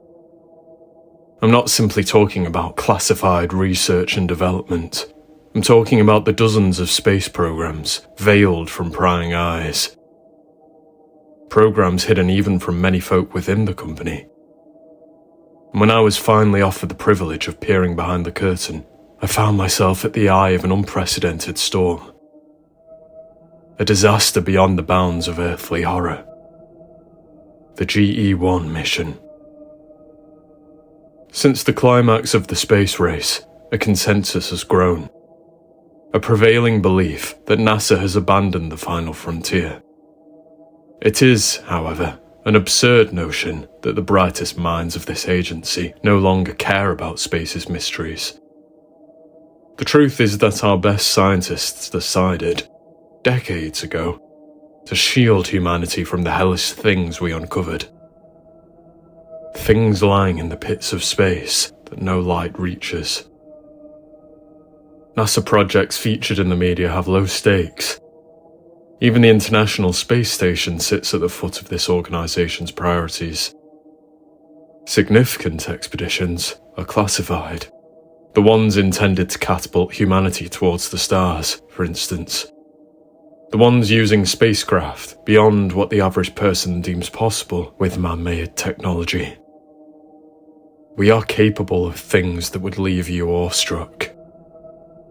We are capable of things that would leave you cold. The GE-1 spacecraft launched on Wednesday the 25th of January, 2023. It sailed beyond our solar system, pursuing a slow signal that was coursing through the outer reaches of the Milky Way. Not an intelligible transmission, but a frequency that intrigued us nonetheless. A frequency that Dr. Parker named 784A. Hysteria swept the company on the date of the signal's first interception, Saturday the 29th of October, 2022. Given 784A's ever-moving source, the frequency sparked feverish intrigue. Regarding the nature of the mysterious moving signal, there seemed to be a different hypothesis from every NASA employee with clearance. It was, truly, an exhilarating time. And things reached fever pitch when the GE-1 craft launched a few months later. Employees were barely eating or sleeping. We spent our waking hours sharing ideas about the mysterious transmission from space. A circuit board of explanations that finally overloaded on Thursday the 2nd of February, 2023. The day on which the GE-1 stopped responding to NASA. 1 week later, on Thursday the 9th of February, the signal from the spacecraft returned. "Commander Irwin, this is Mission Control," Dr. Parker, the head of the project, announced. "Mission Control to GE-1. Do you copy?"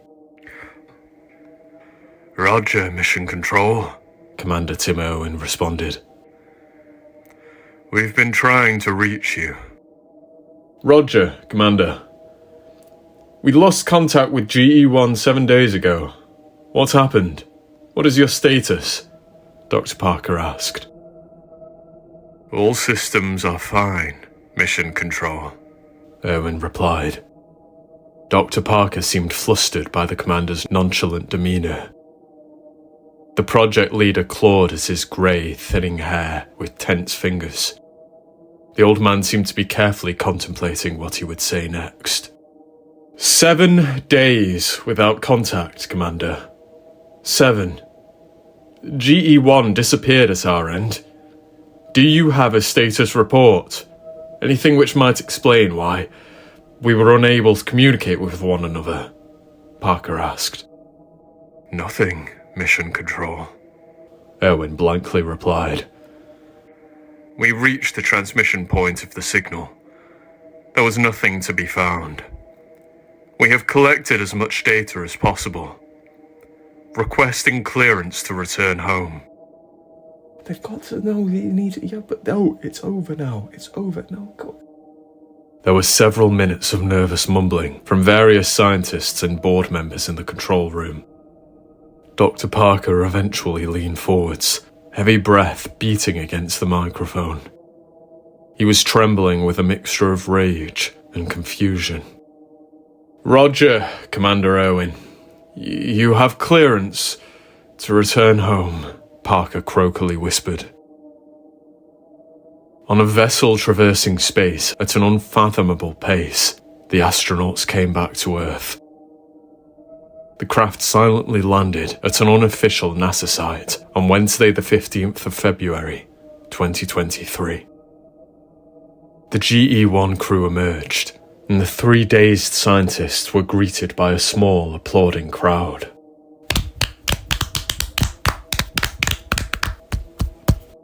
Commander Tim Irwin, Dr. Gianna Danes, and Dr. Matthias Olsen. Those were the 3 astronauts who supposedly stepped out of the spacecraft. And, at first, we had no reason to believe anything else.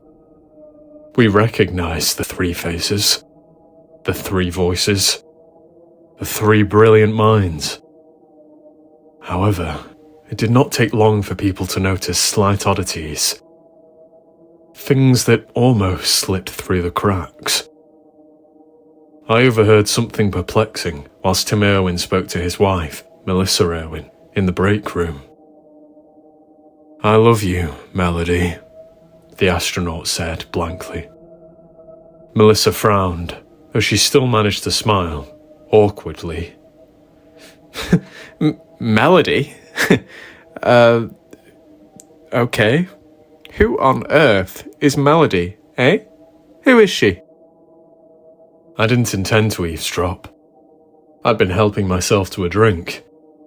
Still, I slowed down when I heard that. It was an odd mistake. Melissa was clearly teasing her exhausted husband, of course, but there was a slight tinge of uncertainty in her voice. I'll admit that I was a little too nosy. I pretended to weigh up 2 different drinks so I could loiter in the room for a little longer. As a result, whilst I was leaving, I managed to catch the tail end of the commander's strange behaviour. Irwin cleared his throat. I'm sorry, honey, I forgot my wife's name? Melissa laughed, finishing her husband's sentence. I didn't realise I had to worry about you finding another woman in space. No, I'm just joking. It's Melissa, by the way, just to let you know. I know your name, Tim icily sliced. I froze, halfway out of the door, as Melissa replied with a timid voice. Sorry, sweetie. I know.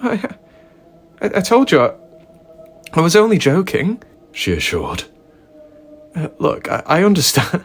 Obviously I understand, Tim. Your head must be all over the place. You look like you need a good rest. I laughed to myself once I was out of earshot. but I felt the same as Melissa. Something was slightly uneven about Tim's disposition. The mistake didn't come from a sleep-deprived brain. I knew that, and she knew that. The commander's voice changed when his wife confronted him. It didn't sound like the astronaut any longer. Admittedly, I didn't know Tim incredibly well, but I knew that he was different. Whatever the case, I'm sure I would have forgotten about the entire thing. I would have dismissed my gut feeling as the result of a nerve-wracking week or two. Everybody had been unsettled since GE1 lost its signal. We were still recovering from the trauma of those awful 7 days, without any communication between mission control and the spacecraft. There is one other thing worth mentioning. One of my co-workers claimed to find Gianna Danes standing alone in a corridor, staring at a bathroom door. Not entering. Not moving. Sleep deprivation, I thought again. That's what's happening. They're all tired. 1 year later, however, that explanation no longer sufficed. On Wednesday the 31st of January, 2024, an unidentified object entered Earth's atmosphere, tumbling into the Pacific Ocean. A catastrophe that was only brought to NASA's attention because the object in question utilised advanced cloaking technology, though it did not broadcast the signal. It was a government satellite that detected the craft, and when scientists notified NASA that they had detected technology used by Dozen Miners, our primary government contractor, we immediately sent a recovery team to the ocean site. That was as much as I knew until Dr. Parker knocked on my door. I'd appreciate your input, the man said. Pardon? I replied, fearing, for a moment, that I'd have to join the exploration team. Why do you need me? You are one of only 24 people who are involved with the GE1 project, Parker explained, as if that were enough information.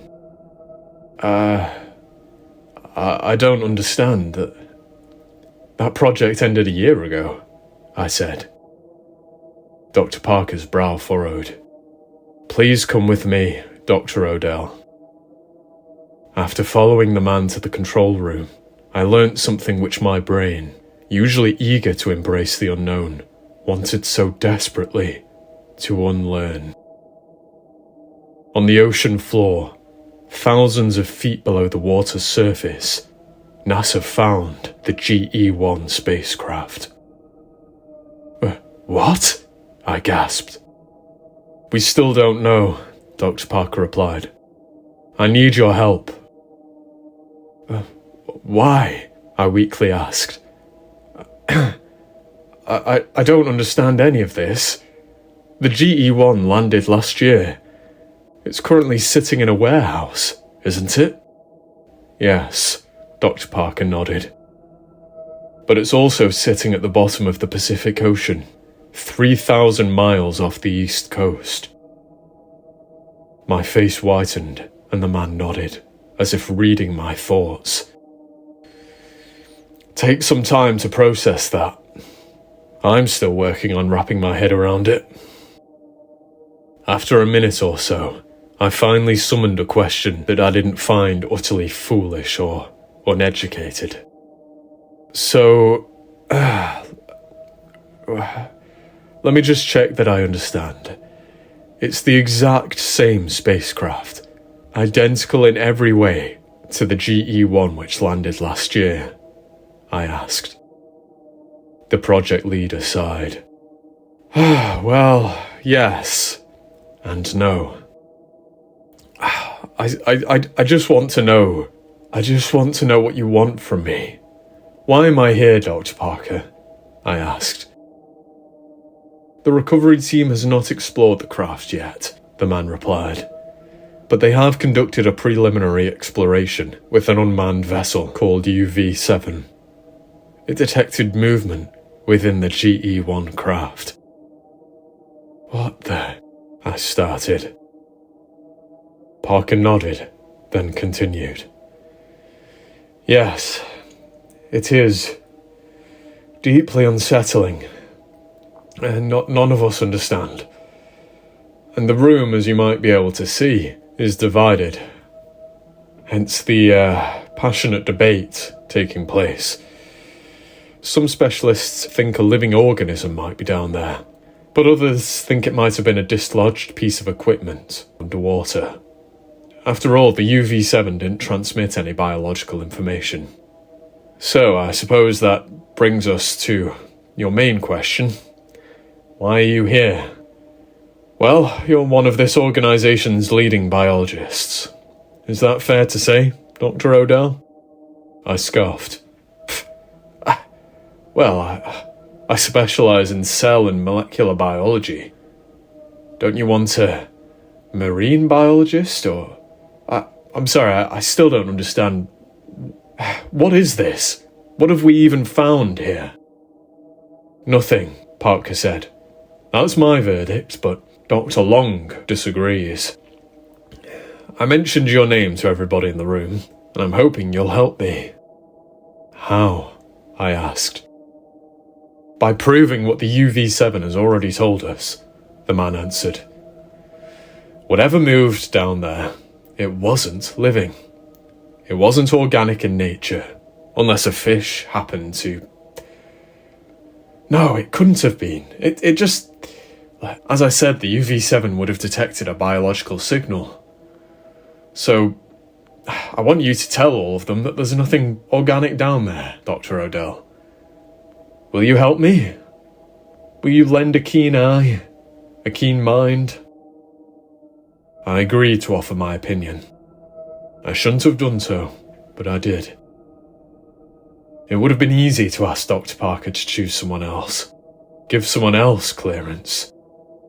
I wasn't exactly emotionally invested in the GE-1 program.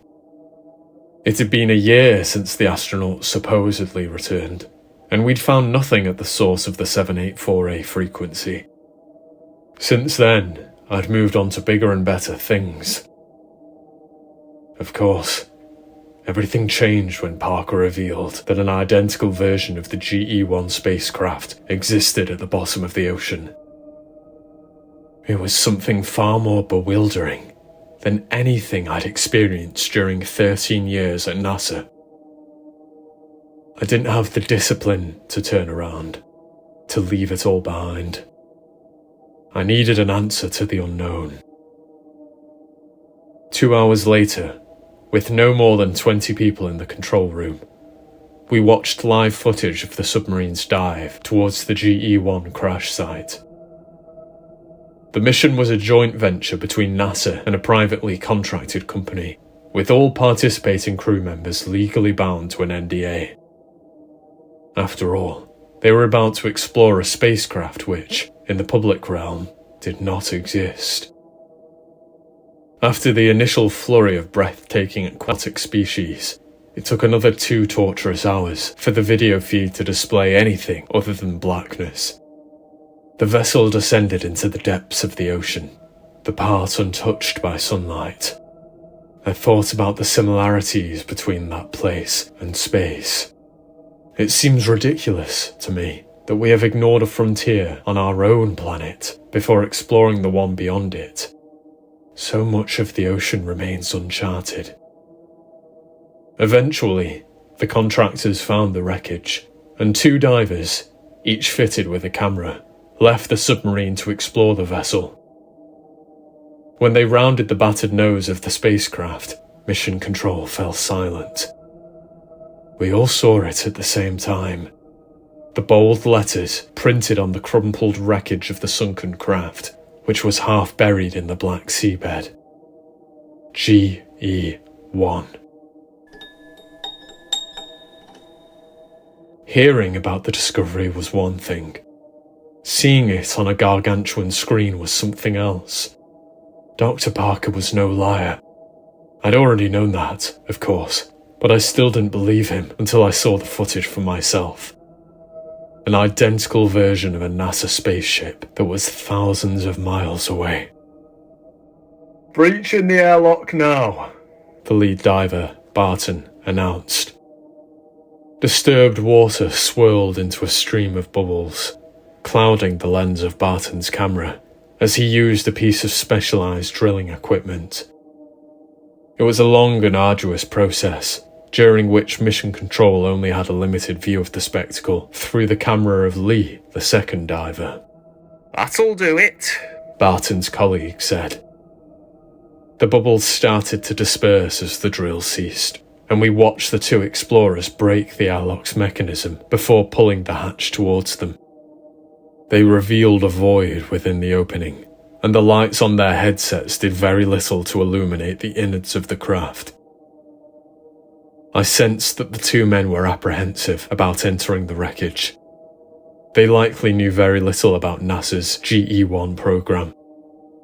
That, in the end, was for the best. I still long for that privilege. I wish to unlearn all of this. "Entering the vehicle," Barton uneasily said. The lead diver swam through the opening, and he was followed a couple of seconds later by Lee, who may well have been on the verge of turning and retreating to the submarine. The split screen revealed two pieces of footage. Two camera feeds, barely different in perspective. Two views of the same bleak, water-filled tunnel. The entrance to a vessel that had once traversed space, only to meet its end in a watery grave. "Are we broadcasting clear footage?" Lee asked. Yes, Dr. Parker responded. If you follow the main hallway, you'll reach GE-1's flight deck. "Okay. I'm not seeing any obstructions so far," Barton said.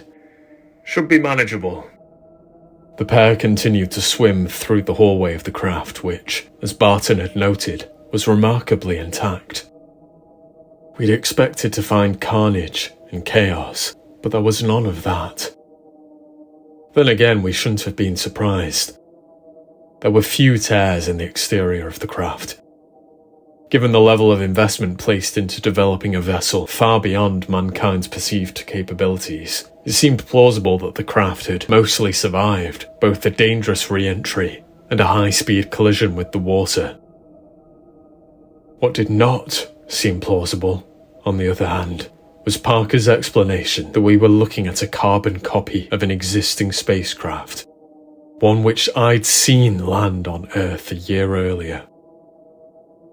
I had no reason to believe that everybody in the room must be lying to me, yet something in my brain refused to compute this impossibility.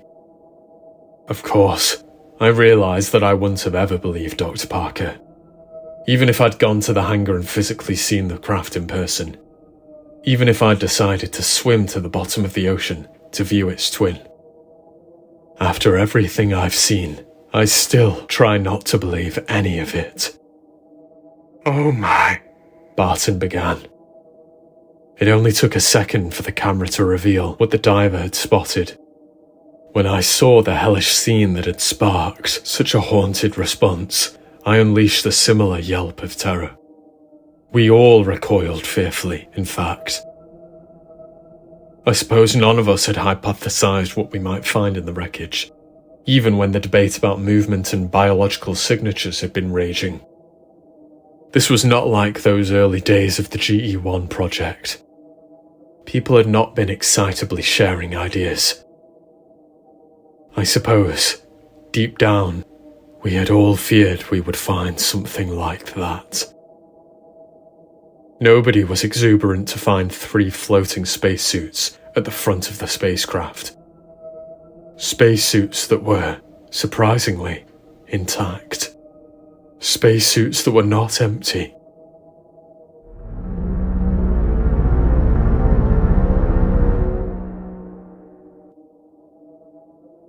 It had taken roughly a day since the GE-1 crash for the rescue team to reach, then breach the vessel. 24 hours for the bodies to decompose underwater. The skin of each astronaut was discoloured and wounded with haunting razor-thin gashes, but their gaunt faces were unmistakable. Well, 2 of them were unmistakable. The corpse of Commander Tim Irwin was not like the other 2. Each astronaut met a gruesome end, but the commander's corpse was left in the worst condition. The upper half of his helmet and the head within had been cleanly severed above his gaping mouth. That explained the rotten nature of his head's remaining lower half, in comparison to Diane's and Olsen, who were each encased in a suit without oxygen. The ship's air would have lasted a month or so. The mission was never supposed to be this long.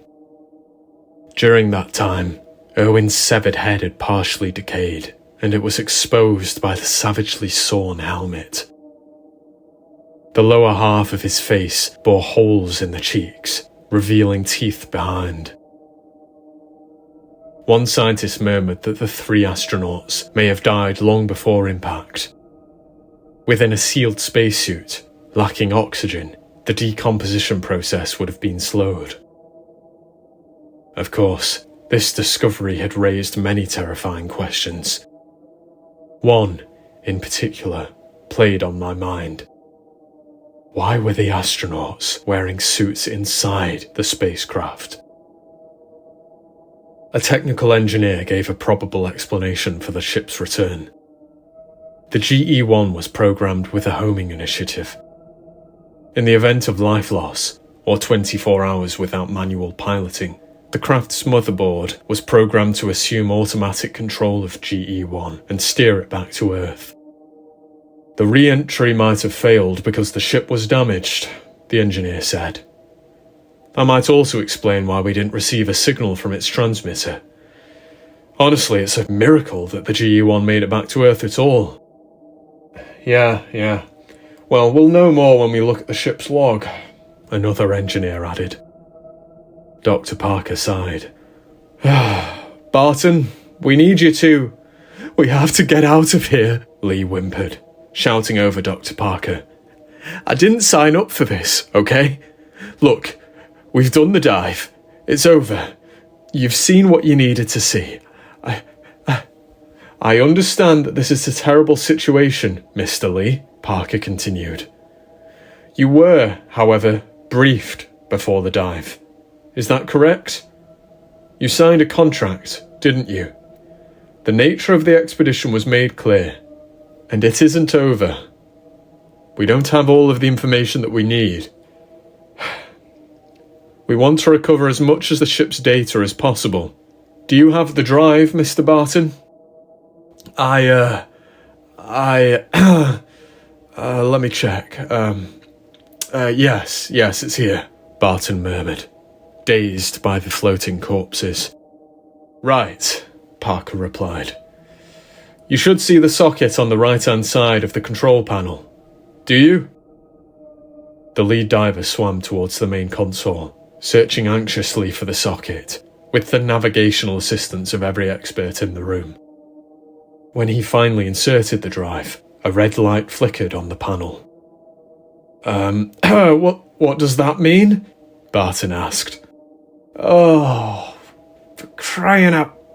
You were right, Ian, one of the technical engineers groaned to his colleague. It's not good, Mr. Barton, it's not good. It means that some of the ship's log files are corrupted. All of them? Dr. Parker asked. The engineer rubbed his chin. Well, if there'd been no light at all, this would have been a lost cause. So there's still hope. It'll be the water damage, obviously. No doubt about that. Just leave the drive in the socket, Mr. Barton. Let it run, let it do its thing. When the light turns off, that means the data transfer has finished. Whilst this was happening, Lee scanned the ship with equipment for detecting organic matter. I was standing by, waiting for the diver's device to detect some sign of life. Something that would warrant me being in the room. But there was nothing. Not even any sign of the movement that the UV-7 had detected. I was useless. The uncomfortable biologist standing in the corner. I was only there, it seemed, to endure the horror alongside everyone else. Something that did intrigue Mission Control, however, was Lee's discovery of floating glass shards in Danes' laboratory. Most people wouldn't pay attention to suspended glass fragments in an underwater wreckage. The diver certainly didn't understand the commotion from the scientists, and neither did I. Dr. Parker instructed the diver to collect samples, and Lee did as he was told. He scooped up some of the shards, and I raised an eyebrow. Why are they so interested? It's just broken glass, I naively thought, frowning. 10 minutes later, when the data transfer completed, Barton recovered the drive, and the two divers were beyond happy to receive the go-ahead from Dr. Parker to leave the site. The men swam back to the submarine, the transmission ended, and everybody in the control room dispersed.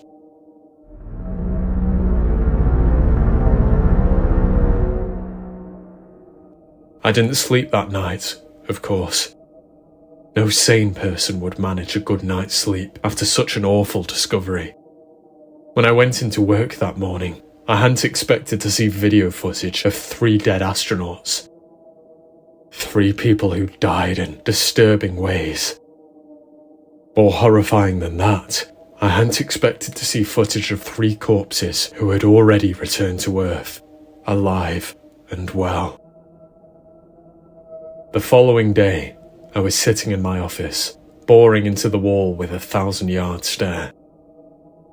"Earl?" Dr. Parker half barked. It took the project leader 3 attempts to catch my attention. Using my first name had triggered something in my brain, taken me out of myself for a moment, reminded me that this was all real. No matter how hard I tried to dissociate and detach myself, I was excruciatingly intertwined with the horror. "Dr. Parker," I replied, unable to say anything else. "I'm afraid I have to ask you, once again, to come with me," the man said, seeming far paler than usual. "We just reviewed the data from the GE-1 wreckage." "What did you find?" I whispered, voice breaking. Parker sighed. "If you come to my office, Dr. Odell, you'll see. I really need your opinion." That seemed like a lie to me. Dr. Parker had been talking about the importance of my opinion as a biologist since the start of the GE-1 program. In the end, I'd simply been a limp, lifeless limb. Hardly even a backup appendage. Just some excess fat that somebody had forgotten to trim. As it would transpire, however, Dr. Parker had finally found something that required my input. Out of 102 audio files on the drive, only 2 were uncorrupted. 2 recordings from Commander Tim Irwin. Within those recordings, Dr. Parker heard something he didn't understand. Heard many things he didn't understand. Unfortunately, I would scarcely understand the recordings either. What little did make sense, however, terrified me. And I saw that coming. I knew that, whatever those files contained, listening would change me.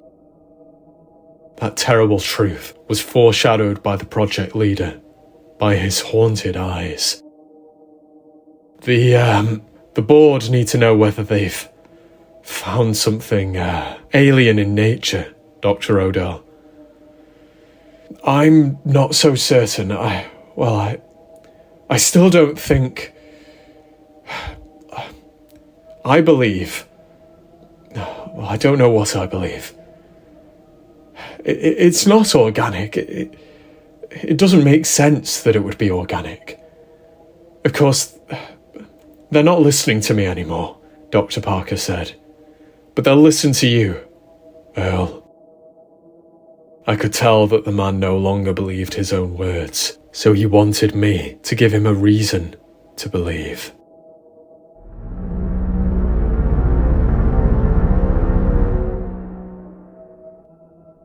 Audio file 86. This is Commander Tim Irwin. I am recording this message at 14:40 on Thursday the 2nd of February, 2023, Greenwich Mean Time. Since 12:15 today, we have been unable to contact Mission Control. Olsen has not pinpointed a malfunction, so we hope that all remains well back home. The three of us are contemplating the possibility that the issue with our broadcasting signal stems from what we have discovered. The source of the 784A frequency. We found it. And given what we have experienced over the past 2 hours, I believe it to be vital for me to record our findings, in the absence of any communication with Dr. Parker. At roughly 12:35, shortly after losing contact with Mission Control, we finally saw a physical manifestation of the frequency that we've been hunting for 8 days. We were starting to think that there would be nothing to find. We'd been eyeing blackness for hours, trying to accept that the transmission might have no visible broadcasting point. It was when we neared a mile or less from the signal's source that we finally saw something tangible. I'm still struggling to describe our discovery. It's at first we didn't know how to put it into words. Now, however, I suppose I'd say that we were pursuing an ever-moving belt of glass shards. Yes, glass shards. You heard me correctly. Thousands of small, glass-like fragments hurtling through the cosmos. Jagged pieces of some unknown material. No sign of biological life. No sign of foreign technology. Just a near-transparent substance, with no mechanical nature, no organic nature. A material somehow transmitting the 784A frequency. Now, that revelation might disappoint some people back home, those hoping for signs of alien life. Still, I know that Dr. Parker and other minds behind this mission will be extremely fascinated by this discovery. It's not my field of expertise, but I'm just a pilot, but this is incredible. Anyway, at 12:55, after a brief preparation period, we used the B-1 craft to retrieve a sample of glass from the moving belt. I understand that, though we were cleared to use the equipment without approval, Dr. Parker may be a little disheartened. I know he wanted to experience this with us. I know he wanted to live vicariously through a camera feed or an audio feed at the very least. I just hope he'll understand. We didn't want to wait for the line of communication to reopen. After all, we didn't know whether we'd have another opportunity to collect samples. We had no way of knowing how the mysterious belt of glass would react to our presence, after all, even though G1 still wasn't picking up organic signatures. Diane's, however, keeps talking about the possibility of something sentient lurking in the shards. I'm not so sure. If we detect something organic, I will take that idea more seriously. We may have to change our approach. This is uncharted territory, and we're all alone out here. The belt was, and still is, moving at a rather glacial pace of,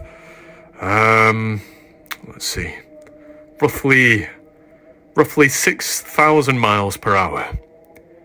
We will have no trouble pursuing it in the GE-1. As I speak, we are trundling alongside the glass stream at a crawl. The belt stretches for hundreds of miles. Who knows how many shards are contained within it? With regards to recovering glass pieces from the belt, we succeeded. but the B-1 craft suffered catastrophic damage. Of course, that intrigued us. No form of glass on Earth would be powerful enough, even at that speed, to tear through the B-1's reinforced hull. That only confirmed what we already knew. This isn't glass. It isn't anything we understand. Diane's is... she's stumped. Anyway, upon realising that, we knew we couldn't bring the B-1 back without retrieving a sample first, regardless of the damage. So, I hope I don't end up with a sizable bill for this one. The small craft only managed to collect a meagre handful of passing shards, but that was enough. We didn't want to push our luck. So we brought B-1 back within a matter of minutes. I'll send over the data logs as soon as the line of communication has been fixed. When I do, you'll see exactly what I mean. The miniature vessel was almost obliterated by the belt. Obliterated by tiny pieces of glass. We had to be quick. We didn't want to lose an opportunity to claim at least something. At 13:20, Dr. Gianna Dines examined the 7 shards recovered by the B-1 craft in her laboratory. She instructed Olsen and I to wear protective gear before joining her, as she had no idea exactly what she'd found. We giddily watched Diana conduct her tests. She was giddy too, in all honesty, though she attempted to maintain some semblance of professionalism, some semblance of composure. I saw right through it. We're aware that whatever we've retrieved is unlike anything humanity has seen before. Dr. Dines confirmed, around 1420, what we'd seen in GE1's data. The shards do not contain organic matter. Each piece is composed of a raw material not present on Earth or any other planet we've ever explored. Yes, it's a groundbreaking discovery. I don't know what else to say.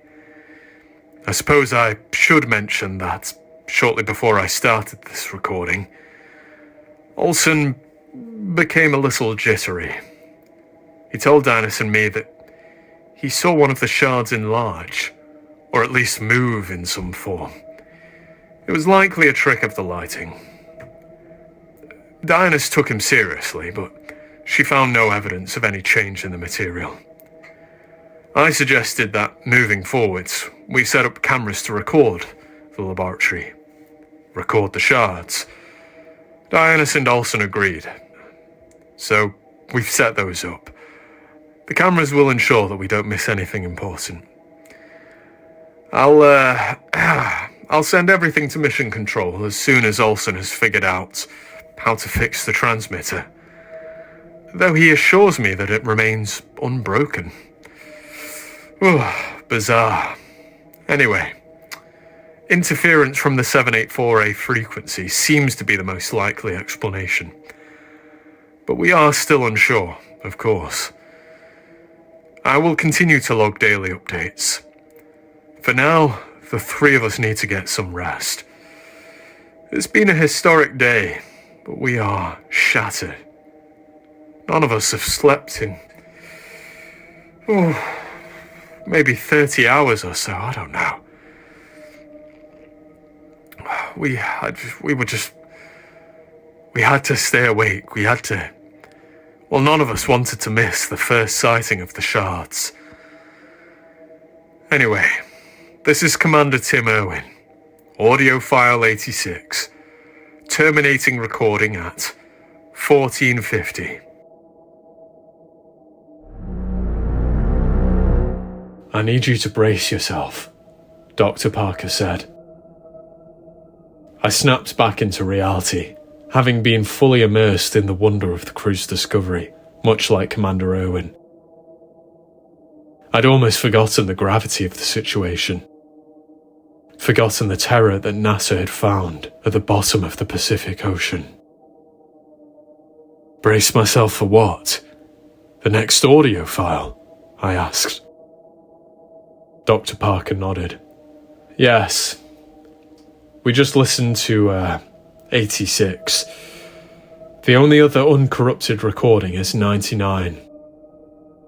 Right, so we're missing 12 files in between those two, I asked. Yes, the man answered, and 3 files after 99. The board doesn't care about the first 85 corrupted files. Those ones were all recorded before we lost contact with GE1. Meaningless updates that would likely mirror whatever Commander Irwin was telling Mission Control on a daily basis. However, the audio recordings from 86 to 102 detail whatever happened after the vessel went dark. Those are the most valuable pieces of data this organisation currently owns, and we've only recovered 2 files. Right. Is file 99 useful? I asked. The doctor's lip quivered as he hovered his unsteady index finger over the mouse, seemingly considering whether to inflict such horror upon me. I wish he hadn't. Useful? That's an interesting word, Dr. Odell. I don't know. I just don't know. It tells one horrifying part of a story we simply don't understand, Parker croaked before clicking. File 99. This is Irwin. 99. File 99. Let's see. Since the last few recordings, things have. It's all over. It's all over. The situation was already terrible. This must be my 5th recording today. I don't know. I'm losing track. I'm sorry. Sorry for the backlog of files. For you to... who cares? Why am I apologising to anyone? Nobody's there. Nobody will ever be there. I'll be lost. I'll be lost to space. And then... No. Somebody will hear it. Somebody will hear all of these recordings. There's the protocol, after all. The return protocol. I'm no engineer, but I remember Olsen talking about it. If GE1 makes it back to Earth, I hope these recordings make sense to you, whoever's listening. None of this makes sense to me. And it's even worse now Dianus is gone. She died at, I don't know, 2210, perhaps. It's Tuesday the 7th of February. I'm the only surviving member of the GE1 crew. You know how it happened. You don't need me to repeat it. I just want the family of Dr. Dianus to know that I tried to save her. This all started with a reckless endeavour. We should have waited to hear from Mission Control. We should have turned around when we saw the vessel outside the window. I'm looking at it now. It's still there. GE1. An identical version of our spacecraft, eyeballing me from the belt, impervious to the racing current of glass. We're both We're both following the moving shards.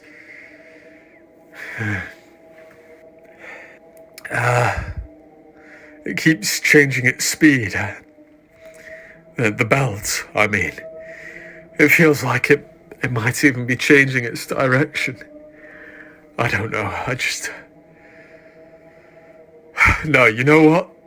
I'd like to amend my statement. We should have turned around as soon as we lost contact with Mission Control. That was the warning. This was written on the wall. Everything about the belt was wrong.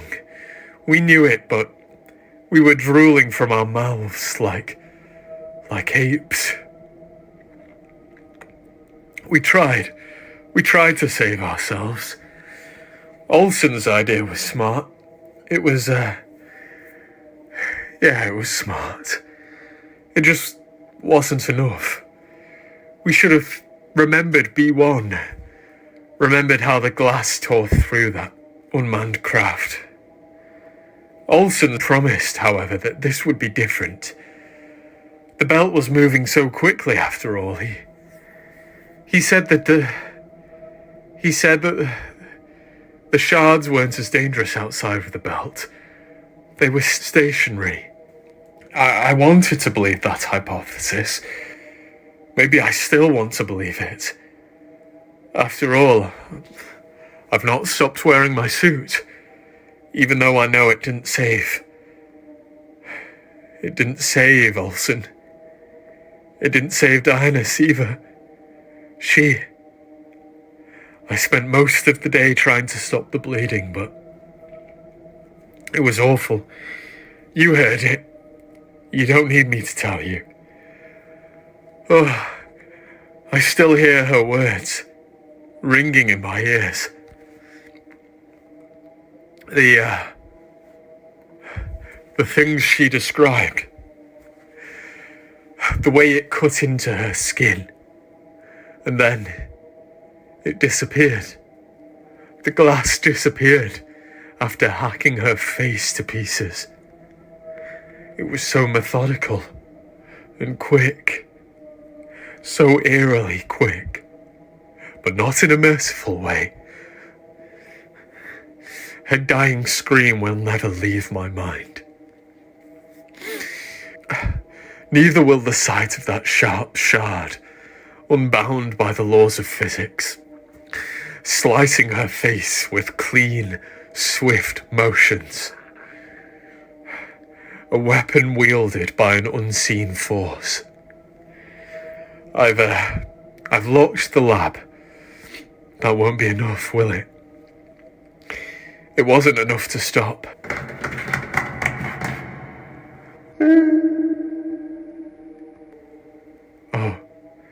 Oh, there it goes. There. Did you hear it? That's why I wanted to record this. I keep seeing something in the copied version of the GE-1 spacecraft, gliding 100 yards away from the real one. I keep seeing movement behind the windows. Oh, no. No. I see them. I see them so clearly. No, but they're dead. Olsen and Dianus are dead. Their bodies are still sitting in the control room. I'm looking at them right now. But I'm also... They're across the way, surveying me from the flight deck of the copied GE-1 spacecraft. How? What is happening? It copied them. It made copied versions of Olsen and Dianus. I don't. They won't stop looking at me. They won't stop. I want to turn around. I want to stop following the belt. Following the cloned version of the ship. I've wanted to abandon the mission for days, but Dianus made a good point.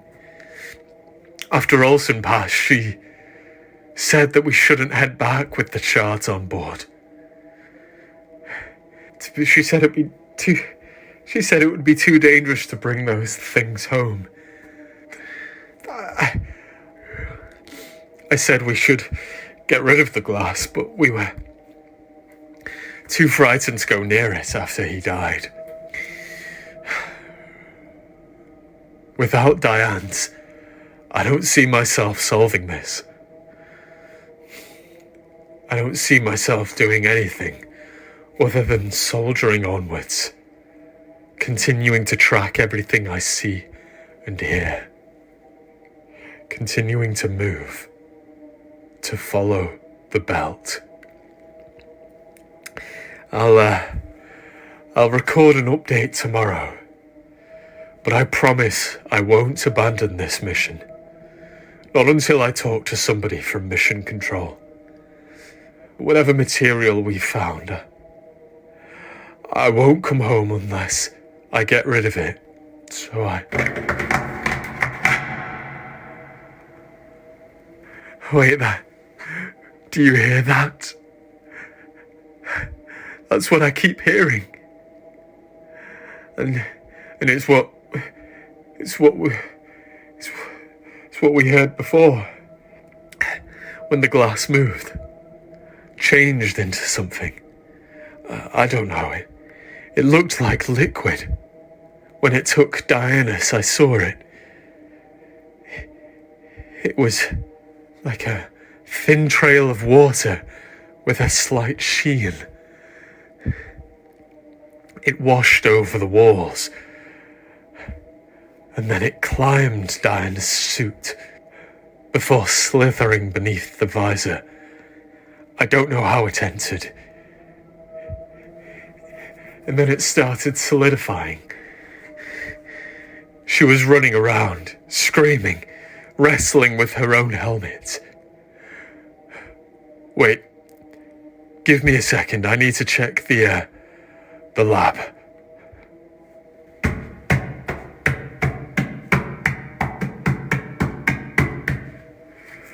Okay. Yes, there are fewer pieces of glass. That's the other thing I wanted to say. 4 pieces remain. Only 4 shards. We collected 7 from the belt. Yes, there were definitely 7. Then 6, after the mirrored version of the GE-1 craft appeared outside the window. 5, after we found Olsen's body in the airlock. 4, after it took Dianus. Yes, there were 4 after Dianus died, at 22:10. It's currently 22:43 and I only see 3 shards in the laboratory. Only 3 shards are sitting on her desk. But the door's locked. There's no sign of exit. Where did the 4th shard go? I don't know how much longer I'll be able to wait. I want to come home more than anything. See Melissa. See the little ones. It would be a selfish act. It wouldn't be right to let them live on an earth with the risk of these things. Stop looking at me! Stop looking at me! Stop it! Both of you! What are you? You're not them. They're dead. I'm sorry. It would have been better not to know, wouldn't it? It would have been better not to know. Commander Tim Irwin. Audio file 99. Terminating recording at 22:45.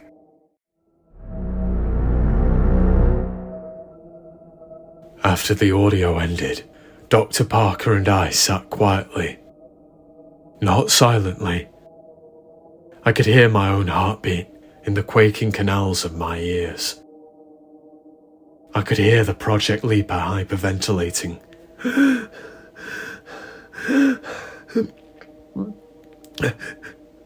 Failing to hide a fearful murmur that sounded at the back of his throat.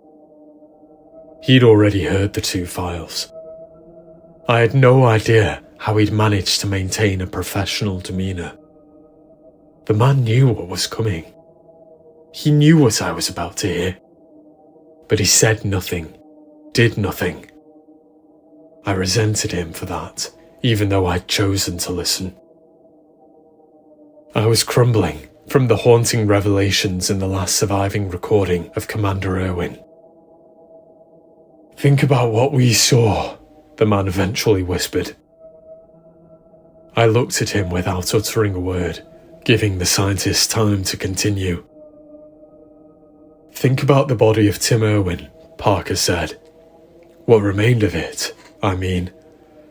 Odell, I need, more than anything in the world, to hear File 102, the Commander's final recording on Friday the 17th of February, 2023. "That was after the GE-1 landed," I said. The man shuddered. "We didn't see the GE-1 land, Dr. Odell. You know that now." I know. "I'm thinking about the shards recovered from the wreckage in the ocean. What happened to those?" I asked, gripped by a fresh wave of terror. Dr. Parker lowered his head. Scientists are examining the fragments. Dr. Zealand's team. Well, now you've listened to the audio recording, I'd actually like you to meet him. He might be able to lend your expertise in his laboratory." "Okay," I sighed. "I've remembered something else. The video footage from the dive. Do you remember seeing the glass in GE-1's laboratory?" "I've hardly thought of anything else," Parker replied. Commander Irwin said, in the final uncorrupted recording, that only 3 shards remained on board. But there were more than 3 shards in that water, I quivered. Parker frowned. I don't know what to say to that, Earl. I don't know.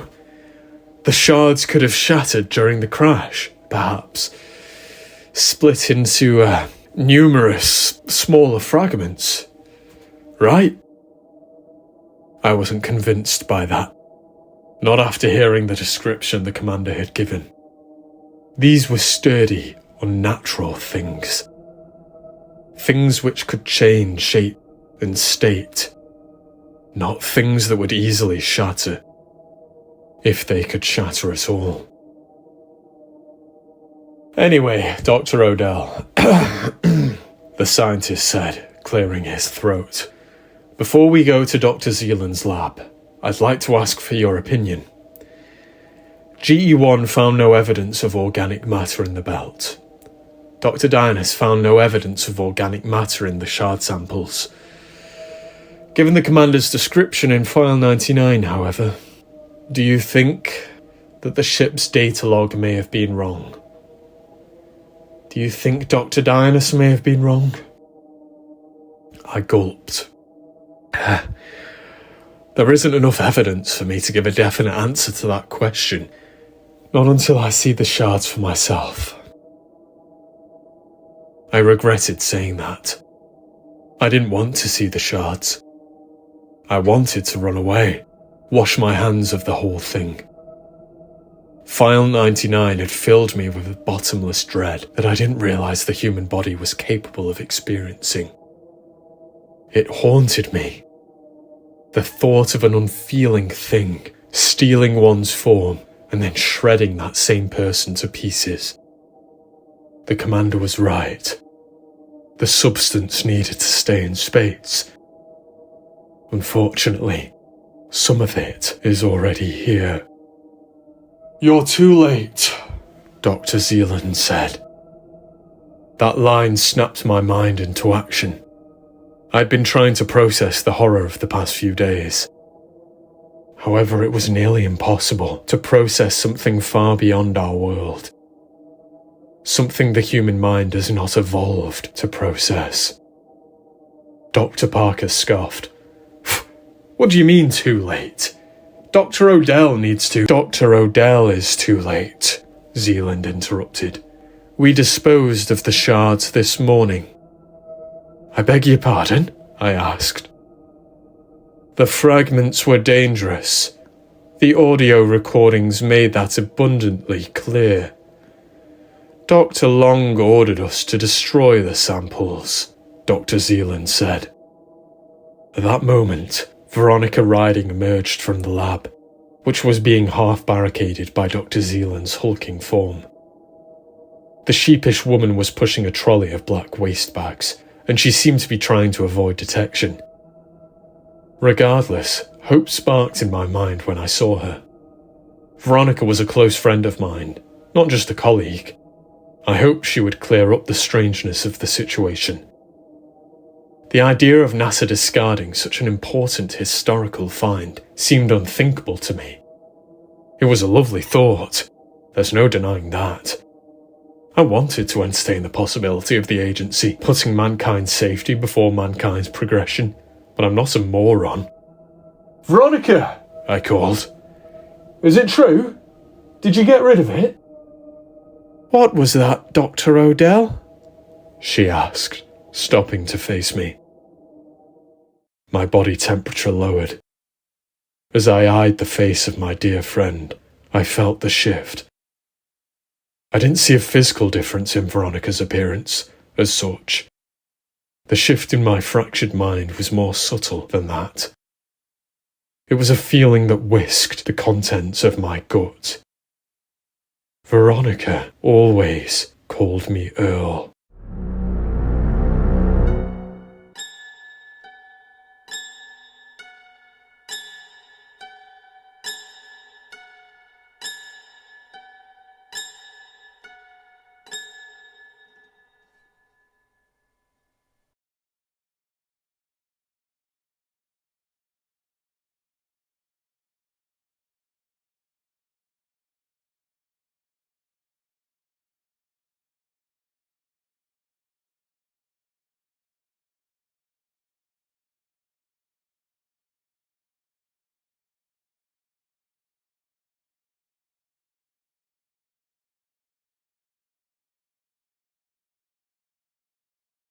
My crew travelled past the edge of the universe, and we found something horrible.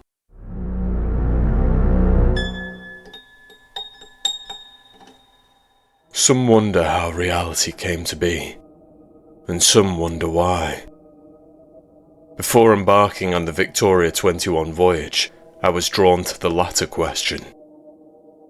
If an answer exists, however, I now know that it would be too terrible to bear. Many outside the scientific world believe that the secrets of existence lie beyond it. Some may hope to find the Creator past reality's rim, but they would be horrified to learn the truth. Most in the scientific community, of course, claim there to be no beyond at all, nothing but our tangible plane. Still, even they have never publicly offered a fixed answer. After all, even if nothing exists beyond the universe, another question remains. Is reality finite or infinite? Cosmologists have long sought to chart the bounds of existence. Some say that we simply live in an endless universe, but others claim it to be so colossal that it appears endless. Last month, following a 3-year expedition, the finite argument was proven true. That may infuriate some scientific minds who stumble across my tale, but it is the truth. Earth, not wholly observable by the eyes of an ant, is still bounded, and the same is true of our universe. However, unlike our small planet, reality exists on a 2-dimensional plane, one with an edge. That was what Dr. Alec Irwin explained on May the 1st, 2021. It was something he learnt by using a piece of technology known as the A4 radar. "Are you truly proposing that we should believe this drivel?" Dr. John Macy scoffed. "That we should believe in an edge of reality? If the universe were finite, it would likely be an unbounded hypersphere, not a bounded two-dimensional plane." "Yet, that is not so," Irwin replied. Macy huffed. "Nearly everyone in this room views the universe as infinite, Dr. Irwin. You have made a baseless claim. Given the A4 radar simply failed to detect anything, how do we know what lies beyond this edge?" "We don't," Irwin admitted. "That's why we need to send a team."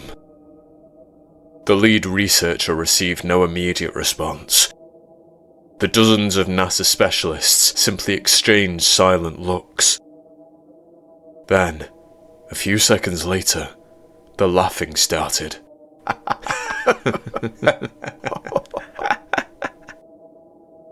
A cacophony of hearty roars, bouncing off the walls of the expansive meeting room. "A fantastic idea, Dr. Irwin," Macy chuckled.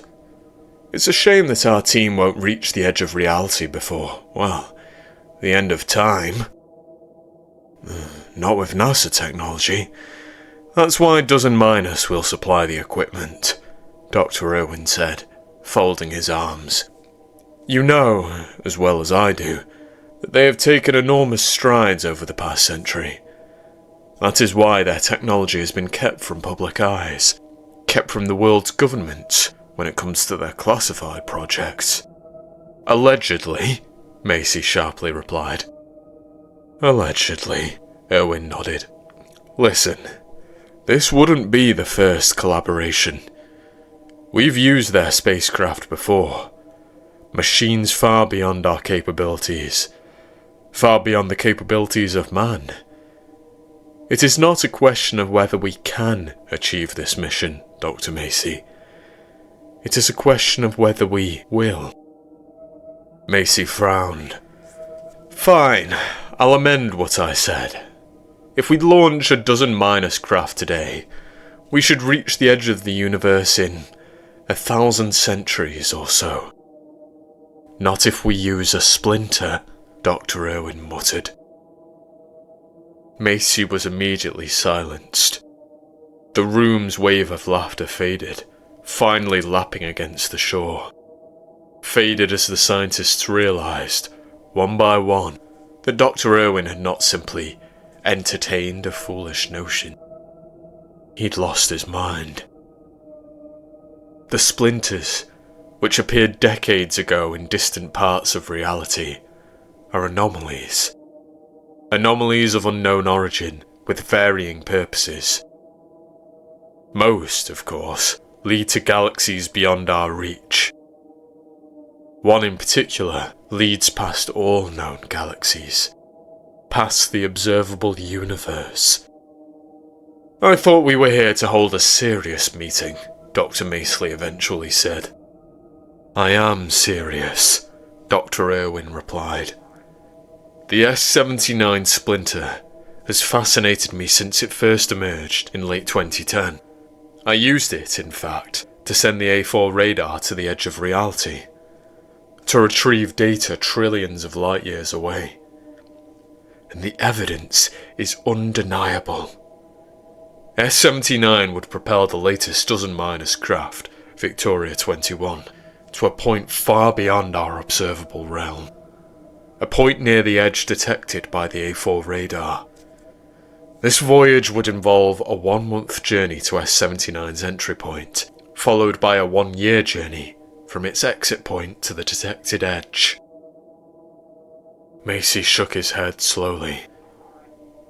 "You're not the scientist I remember, Dr. Irwin. Not the one I thought you were, at least." "And what kind of scientist am I, Dr. Macy?" Irwin responded, narrowing his eyes. One who actively seeks to advance mankind, or one who simply writes theses? I'm a man of principle, Macy growled in response. I would never propose a mission that puts lives at risk. Let us not forget the result of your last expedition. I anticipated that jab, Dr. Irwin said. This isn't the same as the Flores mission. Dr. Macy sighed. Alec, when it comes to Dozen Minus, everything ends the same way. They operate in a way that we do not fully understand. They offer gifts that should be impossible, not only in our lifetimes, but 1,000 lifetimes from now. The man then turned to address the rest of the room. This is not a company to be trusted, people.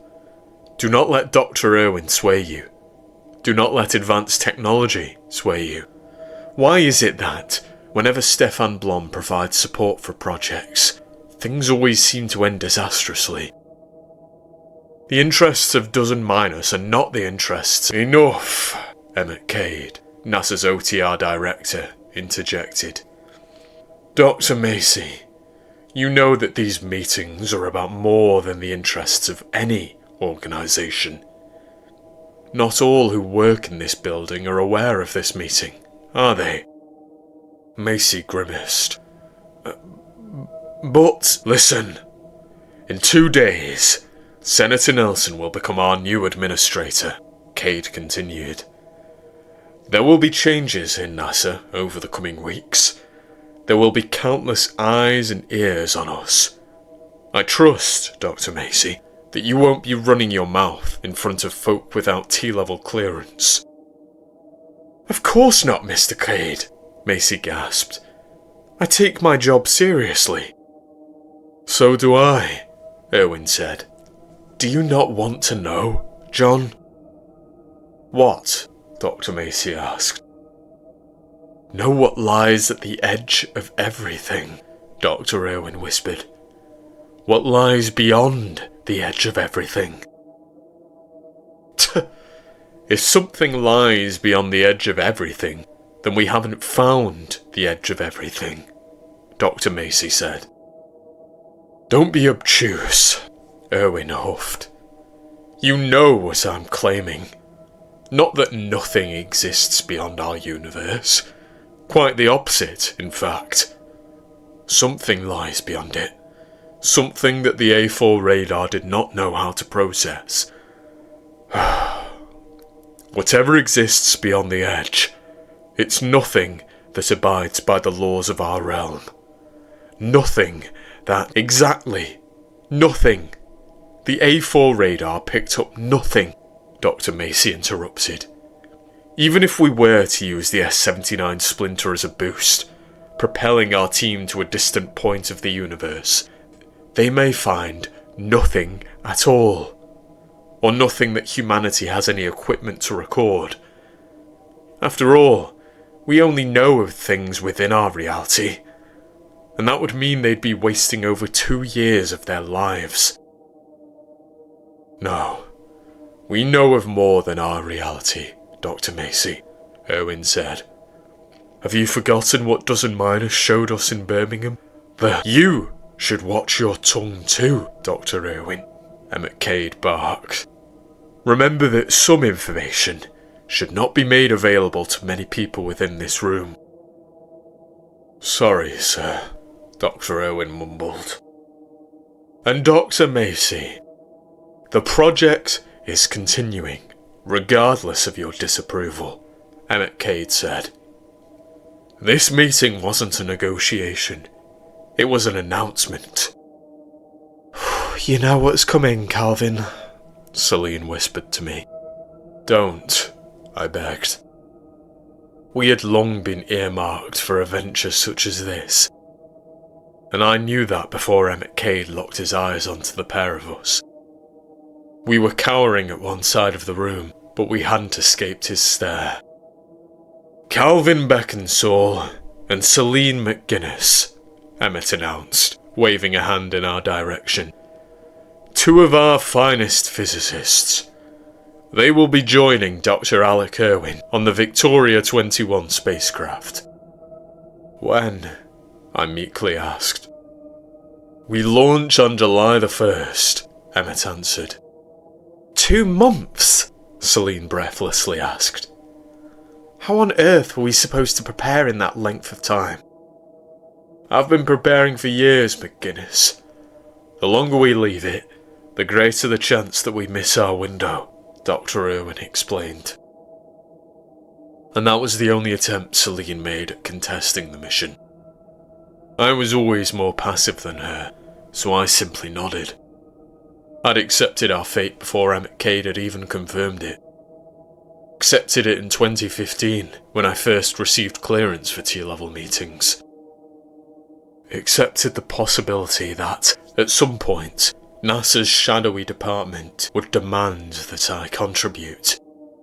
Demand service. Celine was right, of course. 2 months was hardly enough time to prepare. But Alec Irwin had been spending years planning for that very moment.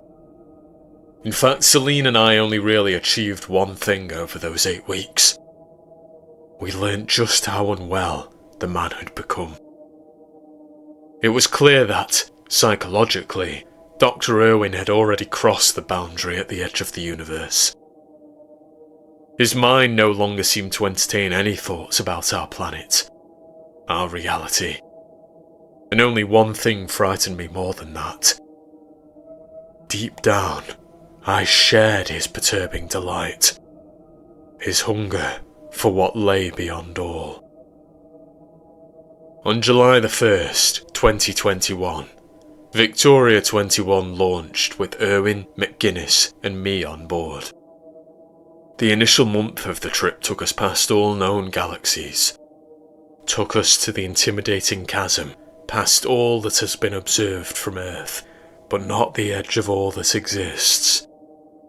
And as we approached the splinter, that gurgle in my gut only grew, as if something from the other side were pulling us towards it. Splinters are aberrations that were detected by dozen miners technology in the late 20th century. Time will tell whether these rips bode well for our universe, but the unknown has not deterred mankind from using the splinters, even if that risks the end of all we know. And S-79, the splinter in question, was even more terribly alluring than it appeared in photographs. The rip in reality's fabric did not present itself as something akin to a black hole. It was a jagged wound, the result of some cosmic blade tearing into existence itself. Whether from another universe or our own, we still do not know. All we knew at the time, according to Dr. Alec Irwin, was that S-79 would lead to some distant place in reality. Some place near his supposed edge of reality. Why are you wearing that expression? Irwin asked me. I gulped, the butt of my jeans squelching in the pilot's chair. I'm just thinking that we still have time to turn around. We've almost entered the eye, Irwin said. The hard part is nearly over. Leave your fear this side of the hole, Captain Beckinsale. I just don't know whether I trust the data, I said. The A4 radar might have survived the trip to the other side, but it was made of titanium, not skin and bones. Pull yourself together, for McGuinness, if not yourself, Irwin tutted. You're our captain, and you need to act like it. I am acting like it, I firmly retorted, tensing as the edges of S-79 started to engulf our ship. That's why I'm wondering whether we should stop, Dr. Irwin. You may be the captain of this vessel, but I'm still the leader of this project, Beckinsale, Irwin snarled. Don't make me use that card. I will, if necessary. I huffed, tightening my grip around the lever and pushing it forwards without another word. Moments after the ship accelerated, the splinter fully encompassed us. I expected a near-endless tunnel, expected to feel the tug of some unimaginably oppressive external force, flaying my flesh from its skeleton. But there was only a split second of nothingness, an absence of sight and sound. S-79 had greater depths of colourlessness and silence than space itself. I became horribly aware that we were in a place between 2 points of reality.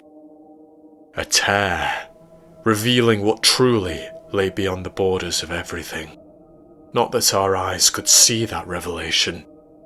I only sensed, for the briefest moment, that Erwin had been right all along. There was something beyond our universe. And that did not fill me with awe. It filled me with terror. Then, reality rushed back into view. We were faced with the blackness of a distant, starless part of the universe. Black, but not colourless. Silent, but not in the same way as S-79. Though we had passed all galaxies, stars and planets, it was clear that we had returned to reality. There was nothing but darkness around us, yet it was space. It was physical, not as absent as the splinter. Well done, Captain, Erwin laughed, patting my shoulder. Now we pursue the edge as it flees from us. Let us hope the Victoria can warp at the speed that Dozen Mine has promised. We have made excellent time, Captain Beckinsale. That's why you're the best. By my estimations, we should find the edge on June the 29th, 2022. I sighed, nodding. There's a long stretch of nothing ahead, Dr. Irwin. And then real nothing after that. No, not nothing, Captain, Irwin said. If there exists an edge, then there exists something beyond it. The man left, and I suppressed the urge to respond snarkily. I was well aware that nothing as a concept did not exist, and if there were an edge of reality with something beyond it, then that something would not be nothing. But I didn't fancy an argument. Dr. Irwin did not recognise my expertise. He seemed to forget that Celine and I were physicists too. In his eyes, he was the smartest man on Earth, and any dissenting opinions came from lesser mortals. Nice work today. We made it to the other side, Celine said when I crawled into my bunk later that evening. Did Dr. Doom have much to say? Was he a good co-pilot? Yeah. Congrats, Celine. You managed to spend the whole day away from him. Lucky you, running analytics or whatever nonsense you made up, I said, slipping my hands behind my head and resting on the pillow. You're a jammy dodger. Do you know that? Oh, I'm sorry, Governor. Celine smirked, poorly imitating my British accent. Whatever, Yankee Doodle, I said, as the woman peered over her top bunk. Wow, you really know how to flirt, Calvin, don't you? She replied, slipping down the ladder. I laughed. Course I do. It's that classic English charm. How about you come over here and Yankee my... Let me stop you there before you ruin this, she softly interjected, clambering into my bunk and silencing me with her lips. I'm not sure why we were so secretive about our relationship. NASA officials were likely aware of it, and they were also likely not to care. I lie. I do know why we were hiding it. It was a secret that we were keeping from Dr. Irwin. The man's temperament was less predictable than a violent gust. He was sometimes energetic and likeable, but other times lethargic and lacking empathy. One thing was constant, however: Erwin's focus on the mission at hand. And I had a horrible feeling that he'd react badly to knowing about Celine and me. Months rushed by. Only the passage of time reassured me that we were moving ahead, rather than being stuck in some perpetual purgatory. Blackness gushed past the viewports of the ship, so it was difficult to measure distance with eyes alone. Surprisingly, however, the journey did not make us as irritable as I had imagined it would. Erwin was giddy about finding the edge. Celine and I were giddy about each other. Everyone was happy. On occasion, we even shared joyous moments with Alec himself. He was not a monster. Back at NASA, I hadn't ever had a reason to dislike the man. Since passing through the splinter, however, he had begun to change. Purpose can be a wondrous thing, but it can also be the death of a person. One night, as we neared Erwin's purported edge, I was woken by a voice. Celine was sleeping soundly, so I delicately scooped her arm off my chest and slipped out of bed. As I tiptoed along the ship's main walkway, the voice loudened, and I found Dr. Erwin near a side viewport, staring into the abyss of the cosmos. Just let us see," the man mumbled. "Dr. Erwin?" I said. It's there," he muttered. I looked at the man's face and realised he wasn't staring at all. His eyes were closed.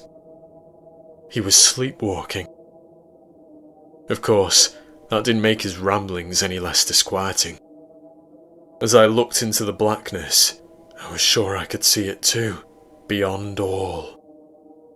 The thing I'd seen in the splinter, if it were anything we could call a thing. Again, I did not see it with my eyes, but my flesh. Goosebumps coated me, and I knew that we were approaching the edge. I didn't tell Celine what I saw. I crawled silently back into bed, closed my eyes, and stayed awake for the rest of the morning. Or, rather, failed to sleep. When her alarm sounded at 6, I pretended to wake alongside her. "Oh, you okay?" she asked. I nodded, trying to shake off the stodginess of my body. "Yeah, tired." "Well, wake yourself up. It's another day in paradise, sweetie," Celine sarcastically said. She was wrong, of course. That morning was different. It wasn't just Erwin's sleepwalking which made me feel unwell. It was a throbbing sensation in my chest, one that had accompanied me since we passed through the splinter a year earlier. And when I found Erwin on the flight deck, sitting in my chair, I already knew what he was going to say.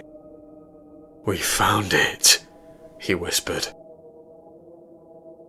I called Celine, and the three of us gathered in the cramped cabin to eye the darkness ahead. "What's the latest analysis?" Celine asked. Erwin tapped a monitor beside him. "We've reached it, McGuinness. The edge that the A4 radar detected. The last point in our reality at which matter is detected. 1 mile ahead of us. It all ends there." "Wow. Why aren't we moving?" she asked. "Oh, Captain Beckinsale brought us to a halt. He wanted you in the room before we did anything," Erwin gruffly responded. I sighed. "We need to think about this, Erwin. What do we see ahead of us? Nothing but more blackness." "Nothing?" Erwin scoffed. What have I told you about that word? If we see blackness, then something exists out there, beyond the edge. I don't know what I see, Celine said. Not an edge, just... What did you expect? Dr. Irwin asked, swiveling to face her. A line in the sand? A border between our reality and whatever lies beyond? We are stepping into the unknown, McGuinness. We have no idea what we might find, what we might see or not see. Which is exactly why I think we should send a transmission home, I said. We need to discuss our findings with ground control, collect data, and then twiddle our thumbs, Irwin interrupted. I've been doing that for years, Captain Beckinsale. Collecting endless readings, conducting analyses. And what did I find? Nothing that could be read by the A4. Nothing that anyone at NASA understood. We've exhausted all other options. There is only one way to find any sort of answer. Pushing onwards. I paused, keeping my eyes on the viewport to avoid the gazes of Celine and Alec. They were waiting for me to make a decision. I knew Dr. Irwin hungered to explore the beyond. So had I, before the splinter worked its way into my mind. Before it made me realise that horror awaited. I looked at Celine, and a thought crossed my mind. I hadn't asked her. Over the past year, I hadn't asked her whether she felt it too. The something that lay beyond all. The thing that had seemed so close during the second we spent within the splinter, between 2 points of reality. Perhaps I'd been too afraid to know. Captain, Dr. Irwin said gently. It might crush us into oblivion, I whispered. You know that McGuinness and I didn't volunteer for this mission, don't you? We didn't volunteer to die. You could have walked away, Irwin said, but you didn't. Nobody walks away from T-level, I replied. The doctor shook his head. No, don't make it sound like a prison. You chose to be involved with the T-level department. You chose to learn of the things that NASA doesn't want anyone to know. Not even the head of the organisation. You and McGuinness. You joined this team. You joined because you wanted more. You wanted to see something that hadn't been seen. He's right, Captain, Celine said timidly, no longer meeting my gaze. This is our legacy. Don't turn us around. I'm starting to think that a legacy doesn't matter, I said, begrudgingly scooting Irwin out of my chair. After we die, nothing matters. I don't think death exists in the beyond, Irwin whispered, clutching my shoulder as I sat down and placed a hand on the lever. And I think you know that too. I eyed the monitor as I propelled the Victoria 21 forwards, and I watched as we approached the edge of all that our craft's radar could detect. The edge of matter. As for what existed in the beyond, we were about to find out. I was certain we were about to be obliterated. My fingers curled firmly around the lever, trembling as the ship's radar displayed less and less of existence. And then, without a bang, we experienced it again. Something not dissimilar to the nothingness of the splinter, yet far worse, far more terrifying. A blackness that did not devour us, but swallowed us nonetheless. We passed the edge. "My word," Erwin whispered. "We're alive." My knuckles whitened atop the lever. "I knew it. I knew you weren't as certain as you claim to be." "To be certain of anything is the poison of a thinking mind," Erwin said. "I am never certain, Captain, and no matter what we experience from here onwards, we must be discerning. We must not trust our senses." For a man so seemingly uncertain, Dr. Erwin sounded confident to me. Strangely so, as if he were privy to some knowledge beyond me.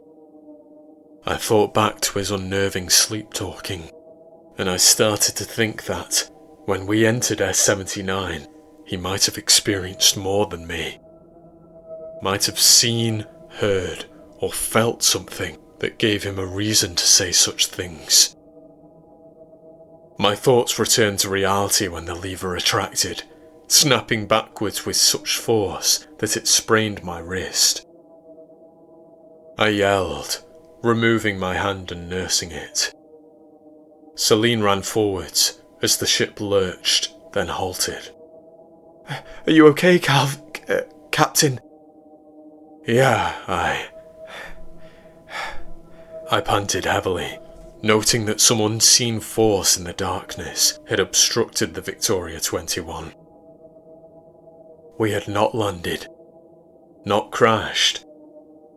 It was as if we were encased in some black gelatin, dark and dense muck that stalled the ship in its tracks. And no matter how much I tried to tinker with various controls, I saw no way of fixing the problem. There was nothing to be fixed. No way of moving the Victoria. The engines and all other systems were in working order. We had simply been compressed by a black blanket.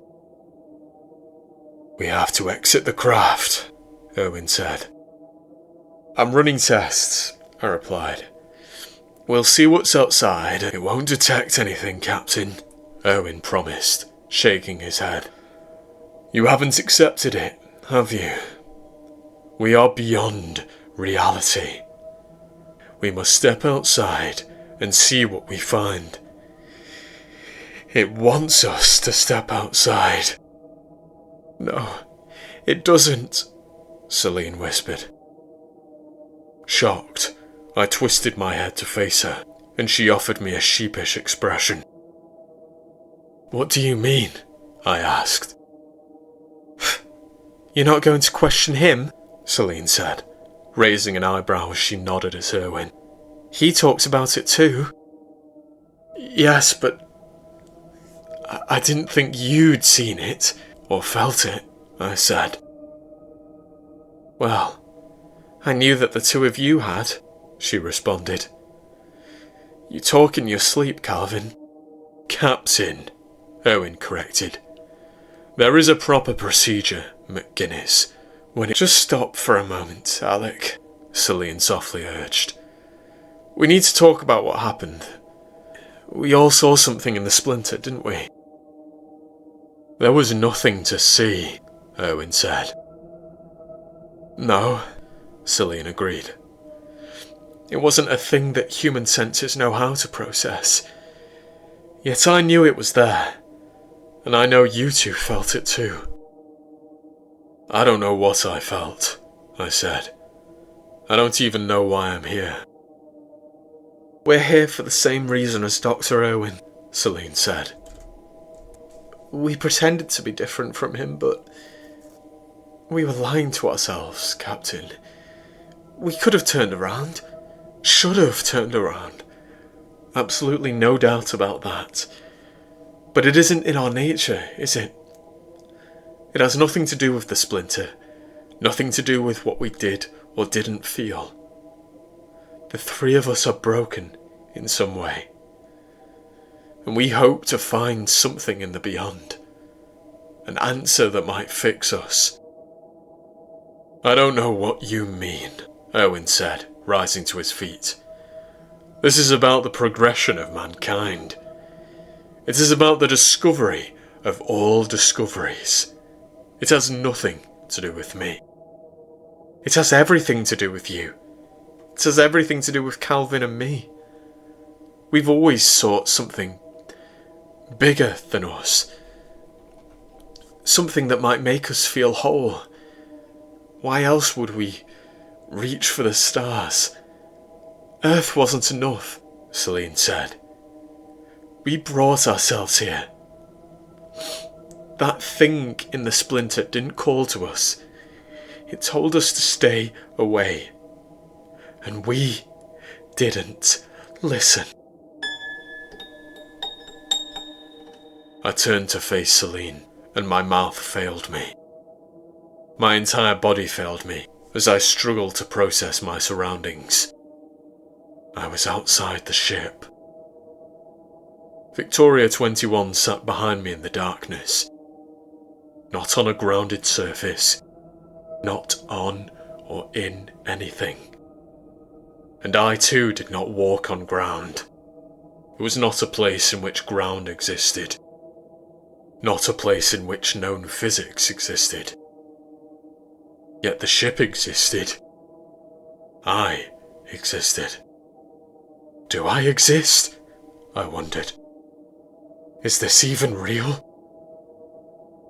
There was no time in that blackened nothingness, but I believe a lot of it passed before I realised I was alone. Realised that Celine and Alec were gone. And from what I could distinguish, squinting through the primary viewport of Victoria 21, they, like me, were no longer on the flight deck. I tried to call for them, but there was no sound in that place, though I certainly tried to produce sound. And then a door creaked. The first noise in that silent existence. Something in the nothing. I turned rapidly and drowned in a wave of motion sickness as my surroundings entirely changed a second time. I was standing in a room. One with a floor, a ceiling, and walls of mahogany planks. A couple of grimy window panes revealed not blackness, but a white void outside. Every surface was decorated with various scribblings and paintings. Depictions of humanoid things and creatures I'd never seen. Mostly, the sheets displayed barely legible writing. Who is my maker? That question was handwritten across numerous sheets of paper, sometimes scrawled atop whatever other writing had already been on the notes. The sloppily written query seemed to deteriorate as my eyes danced across the walls towards the door. These documents revealed the musings of something mad. I immediately wanted to try the door, but my neck itched.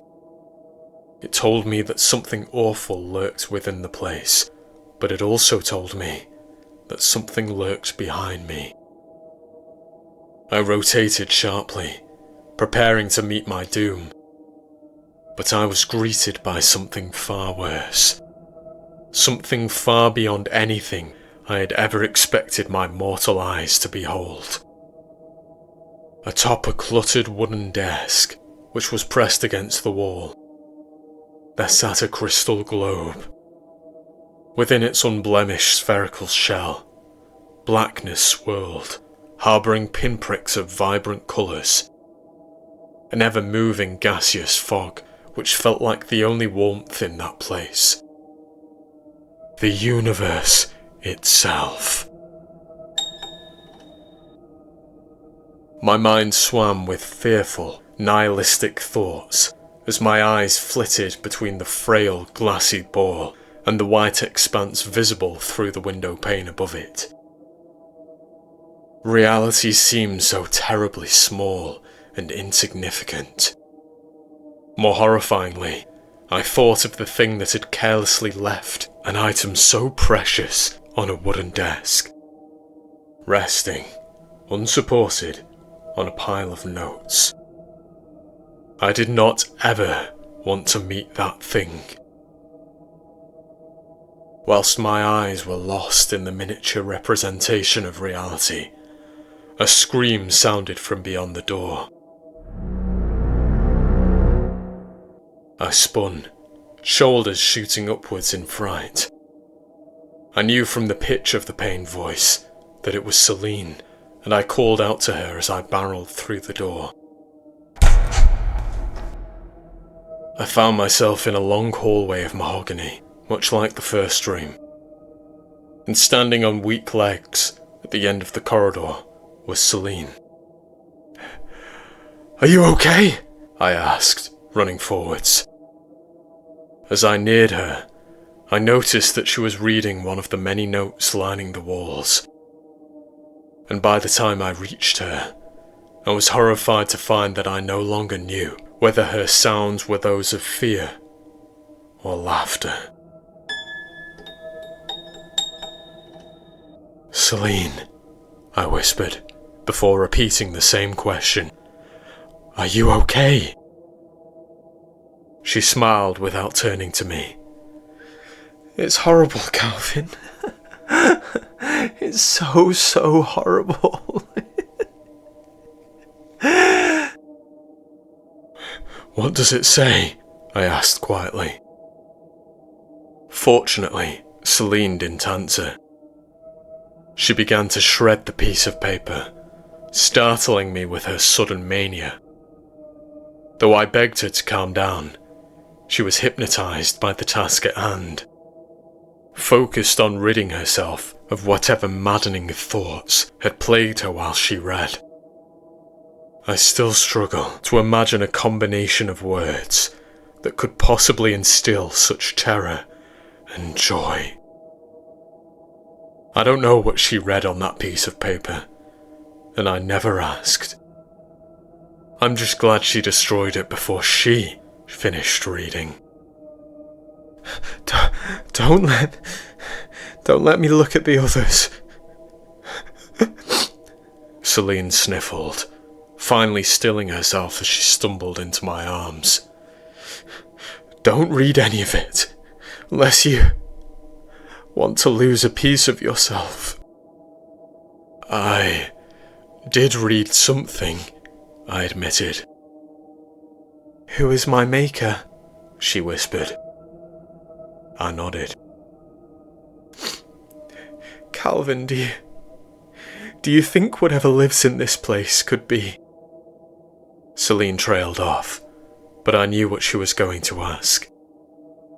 "I think we need to find Dr. Irwin and get out of here," I said. "I'm sorry," she whimpered as I led her to the hallway's far door. "We should have turned around. I just had to know. Had to know what I'd felt in the splinter. And now I do. I know the tiniest slice, and it's too much." I'd never seen Celine like this. We'd been together for years, known each other for a decade, at the very least. She had always been sturdy, yet bouncy, always full of colour and strength. But after reading whatever she read on that slip of paper, she became a grey, feeble shell. When we opened the door at the end of the hallway, it led to the final room. One with a mahogany floor and ceiling, but walls of glass. Towering panes that revealed the white void beyond the house. The claustrophobic nature of the dwelling, or what had once been a dwelling, existed in stark contrast to the eternal expanse beyond the universe. In stark contrast to the humongous nature of reality itself, which had been reduced to nothing more than a meagre ball of glass. The house was a construct that felt too human for my liking. It felt false. Alec, Celine whispered. I'd been so lost in thought that I barely noticed the project leader standing in front of the glass wall ahead, gazing at the whiteness of the beyond. He didn't turn to face us when we entered the room, though the sound of the creaking door loudly reverberated off the glass. Celine and I approached Dr. Irwin cautiously, and I half expected him to be muttering incoherently once more. It was worse than that, however. He wasn't making a sound, wasn't making a move.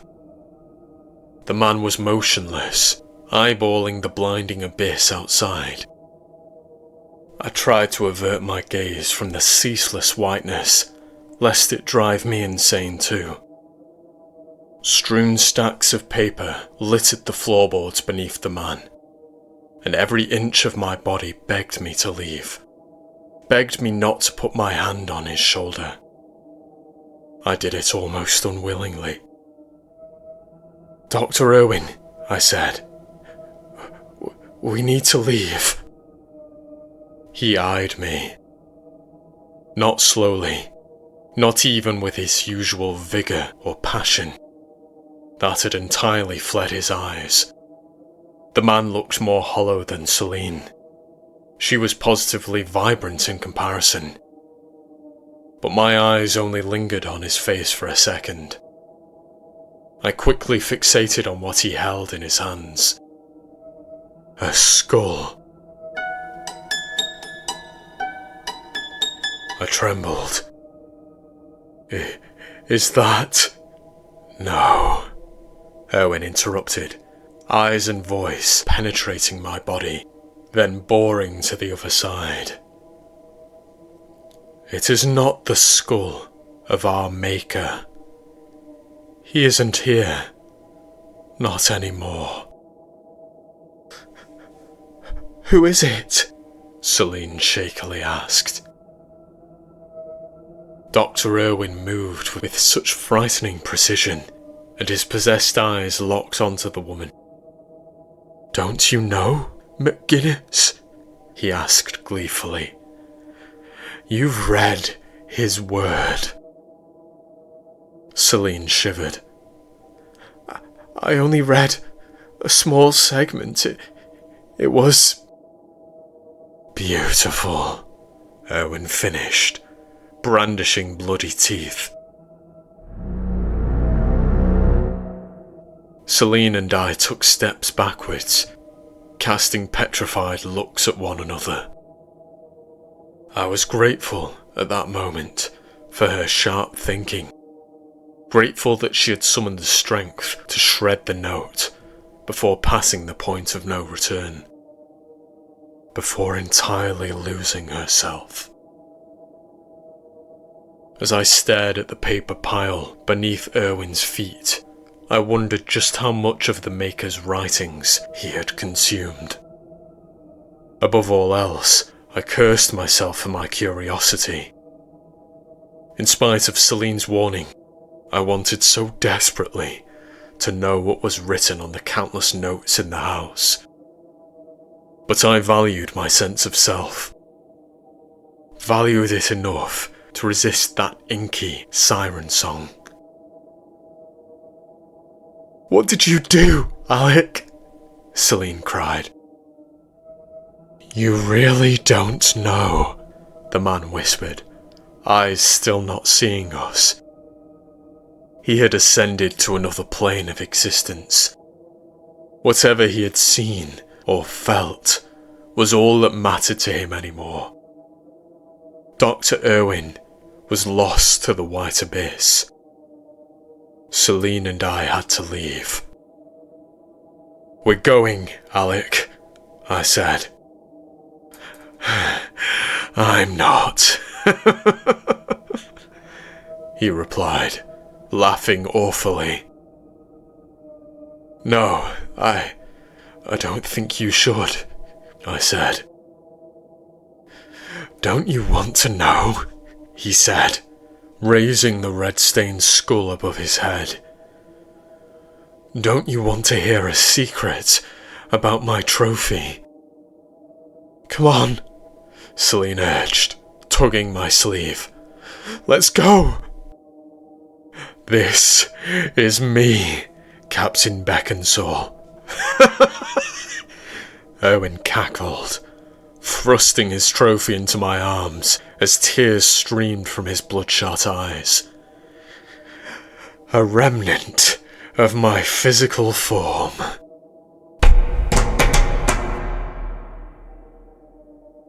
Clattering sounded, and we gawped in horror as the demented man lunged towards us.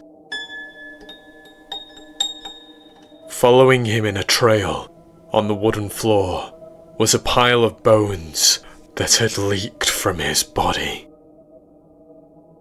Detached sections of his skeleton fell through his flesh as he walked.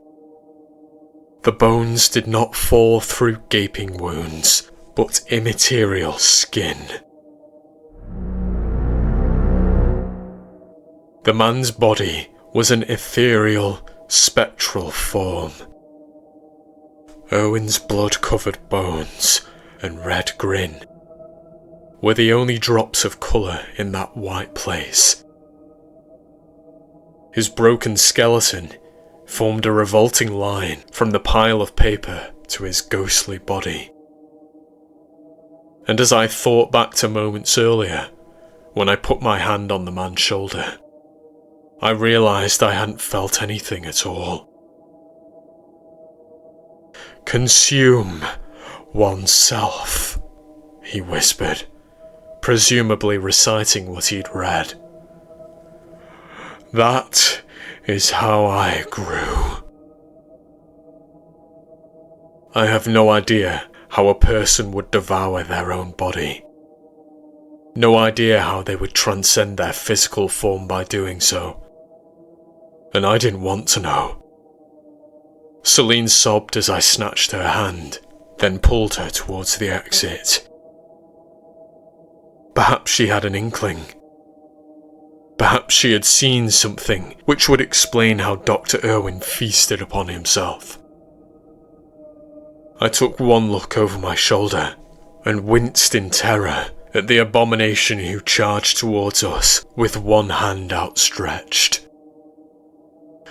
"Don't leave," the man roared. "I must reach the next plane. Must feast again, so I may reshape all."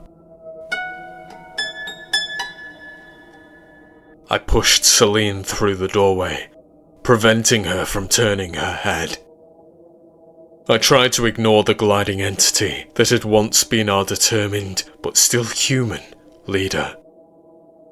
And when we reached the final room, I fixed my eyes onto the globe of reality, considered our next move, while Celine peered over my shoulder with a horrified look. "He's..." she choked. "We need to touch it," I said bluntly. "We need to touch the globe." With my hand still holding hers, I guided both of us towards the crystal sphere. It was the only way. I didn't know how I knew that, but I did. I hadn't read a single word of the letters other than the Maker's existential question. But I knew.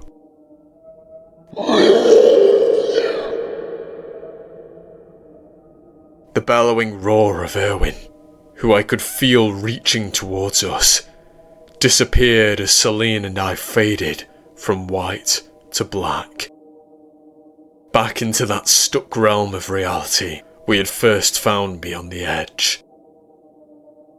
A door, which led to the house, stood several hundred yards from our frozen spacecraft. Celine and I stood in the middle. "How do we escape?" she asked as we ran towards the Victoria, which was still cemented in the black void. We activate the E-warp with reverse thrusters, I said. Her eyes widened, given that the E-warp hadn't been cleared for use. But she didn't call me mad, didn't protest as we entered the vehicle and I beelined towards the flight deck. She knew, as well as I did, that nothing was mad in that place. I fired up Dozen Minus's experimental feature, one that might have ended in catastrophic failure. It was the only idea I had, as the main thruster hadn't managed to budge the vehicle an inch. I set the craft into reverse thrust, activated the E-warp, and screamed alongside Celine as our bodies were nearly wrenched from existence. Reality stretched into eternity around us, and I thought we might be torn into nothing. However, it wasn't the pain that frightened me. It was the face which filled the blackness ahead. Something that had followed us from the white into the black between places. Dr. Irwin. The man, no more than a disembodied head of biblical proportions, brandished his threatening maw. A toothless mouth, no longer grinning, that rushed forwards in a bid to consume us. As I frantically thrust the lever away from me, begging the ship to perform as I asked, there was a nightmarish moment, staring down the gullet of our potential bloody ends. Then the ship moved. Reality contorted us excruciatingly. We propelled backwards, and then the ship's radar burst into action as we returned to something that could be measured. We returned to the universe, to whatever lies within the crystal globe. It was a quiet journey home. 1 year of trying my best to help Celine heal. She berated herself for making only slight progress, but it was gargantuan in my eyes. We returned to Earth in late October 2023 and told NASA only a fraction of what happened. Told them that Dr. Irwin perished, which was more of a white lie than an outright fib. We still had his skull to prove our story. The woman I loved is only a husk of her former self, but she's come a long way. Celine has been fighting to recover, and I do see glimmers of joy in her quite often. I hope those glimmers become longer and longer as time passes. But there are, of course, dark days, and there always will be. Days on which she blankly eyes something in the distance. Something I don't see. Perhaps can't see. And I know it is linked to the terrible truths that she learnt in the beyond. Regardless, she is at the very least still Celine. Dr. Alec Irwin, on the other hand, died the second we crossed the edge. What terrifies me more than anything is knowing that humans are not the only fragile things in reality. Reality itself is fragile. A glassy globe that, right this very moment, is eyed by a ghoul in a house beyond reality. Its crystal structure could be shattered in an instant. And all would cease to be.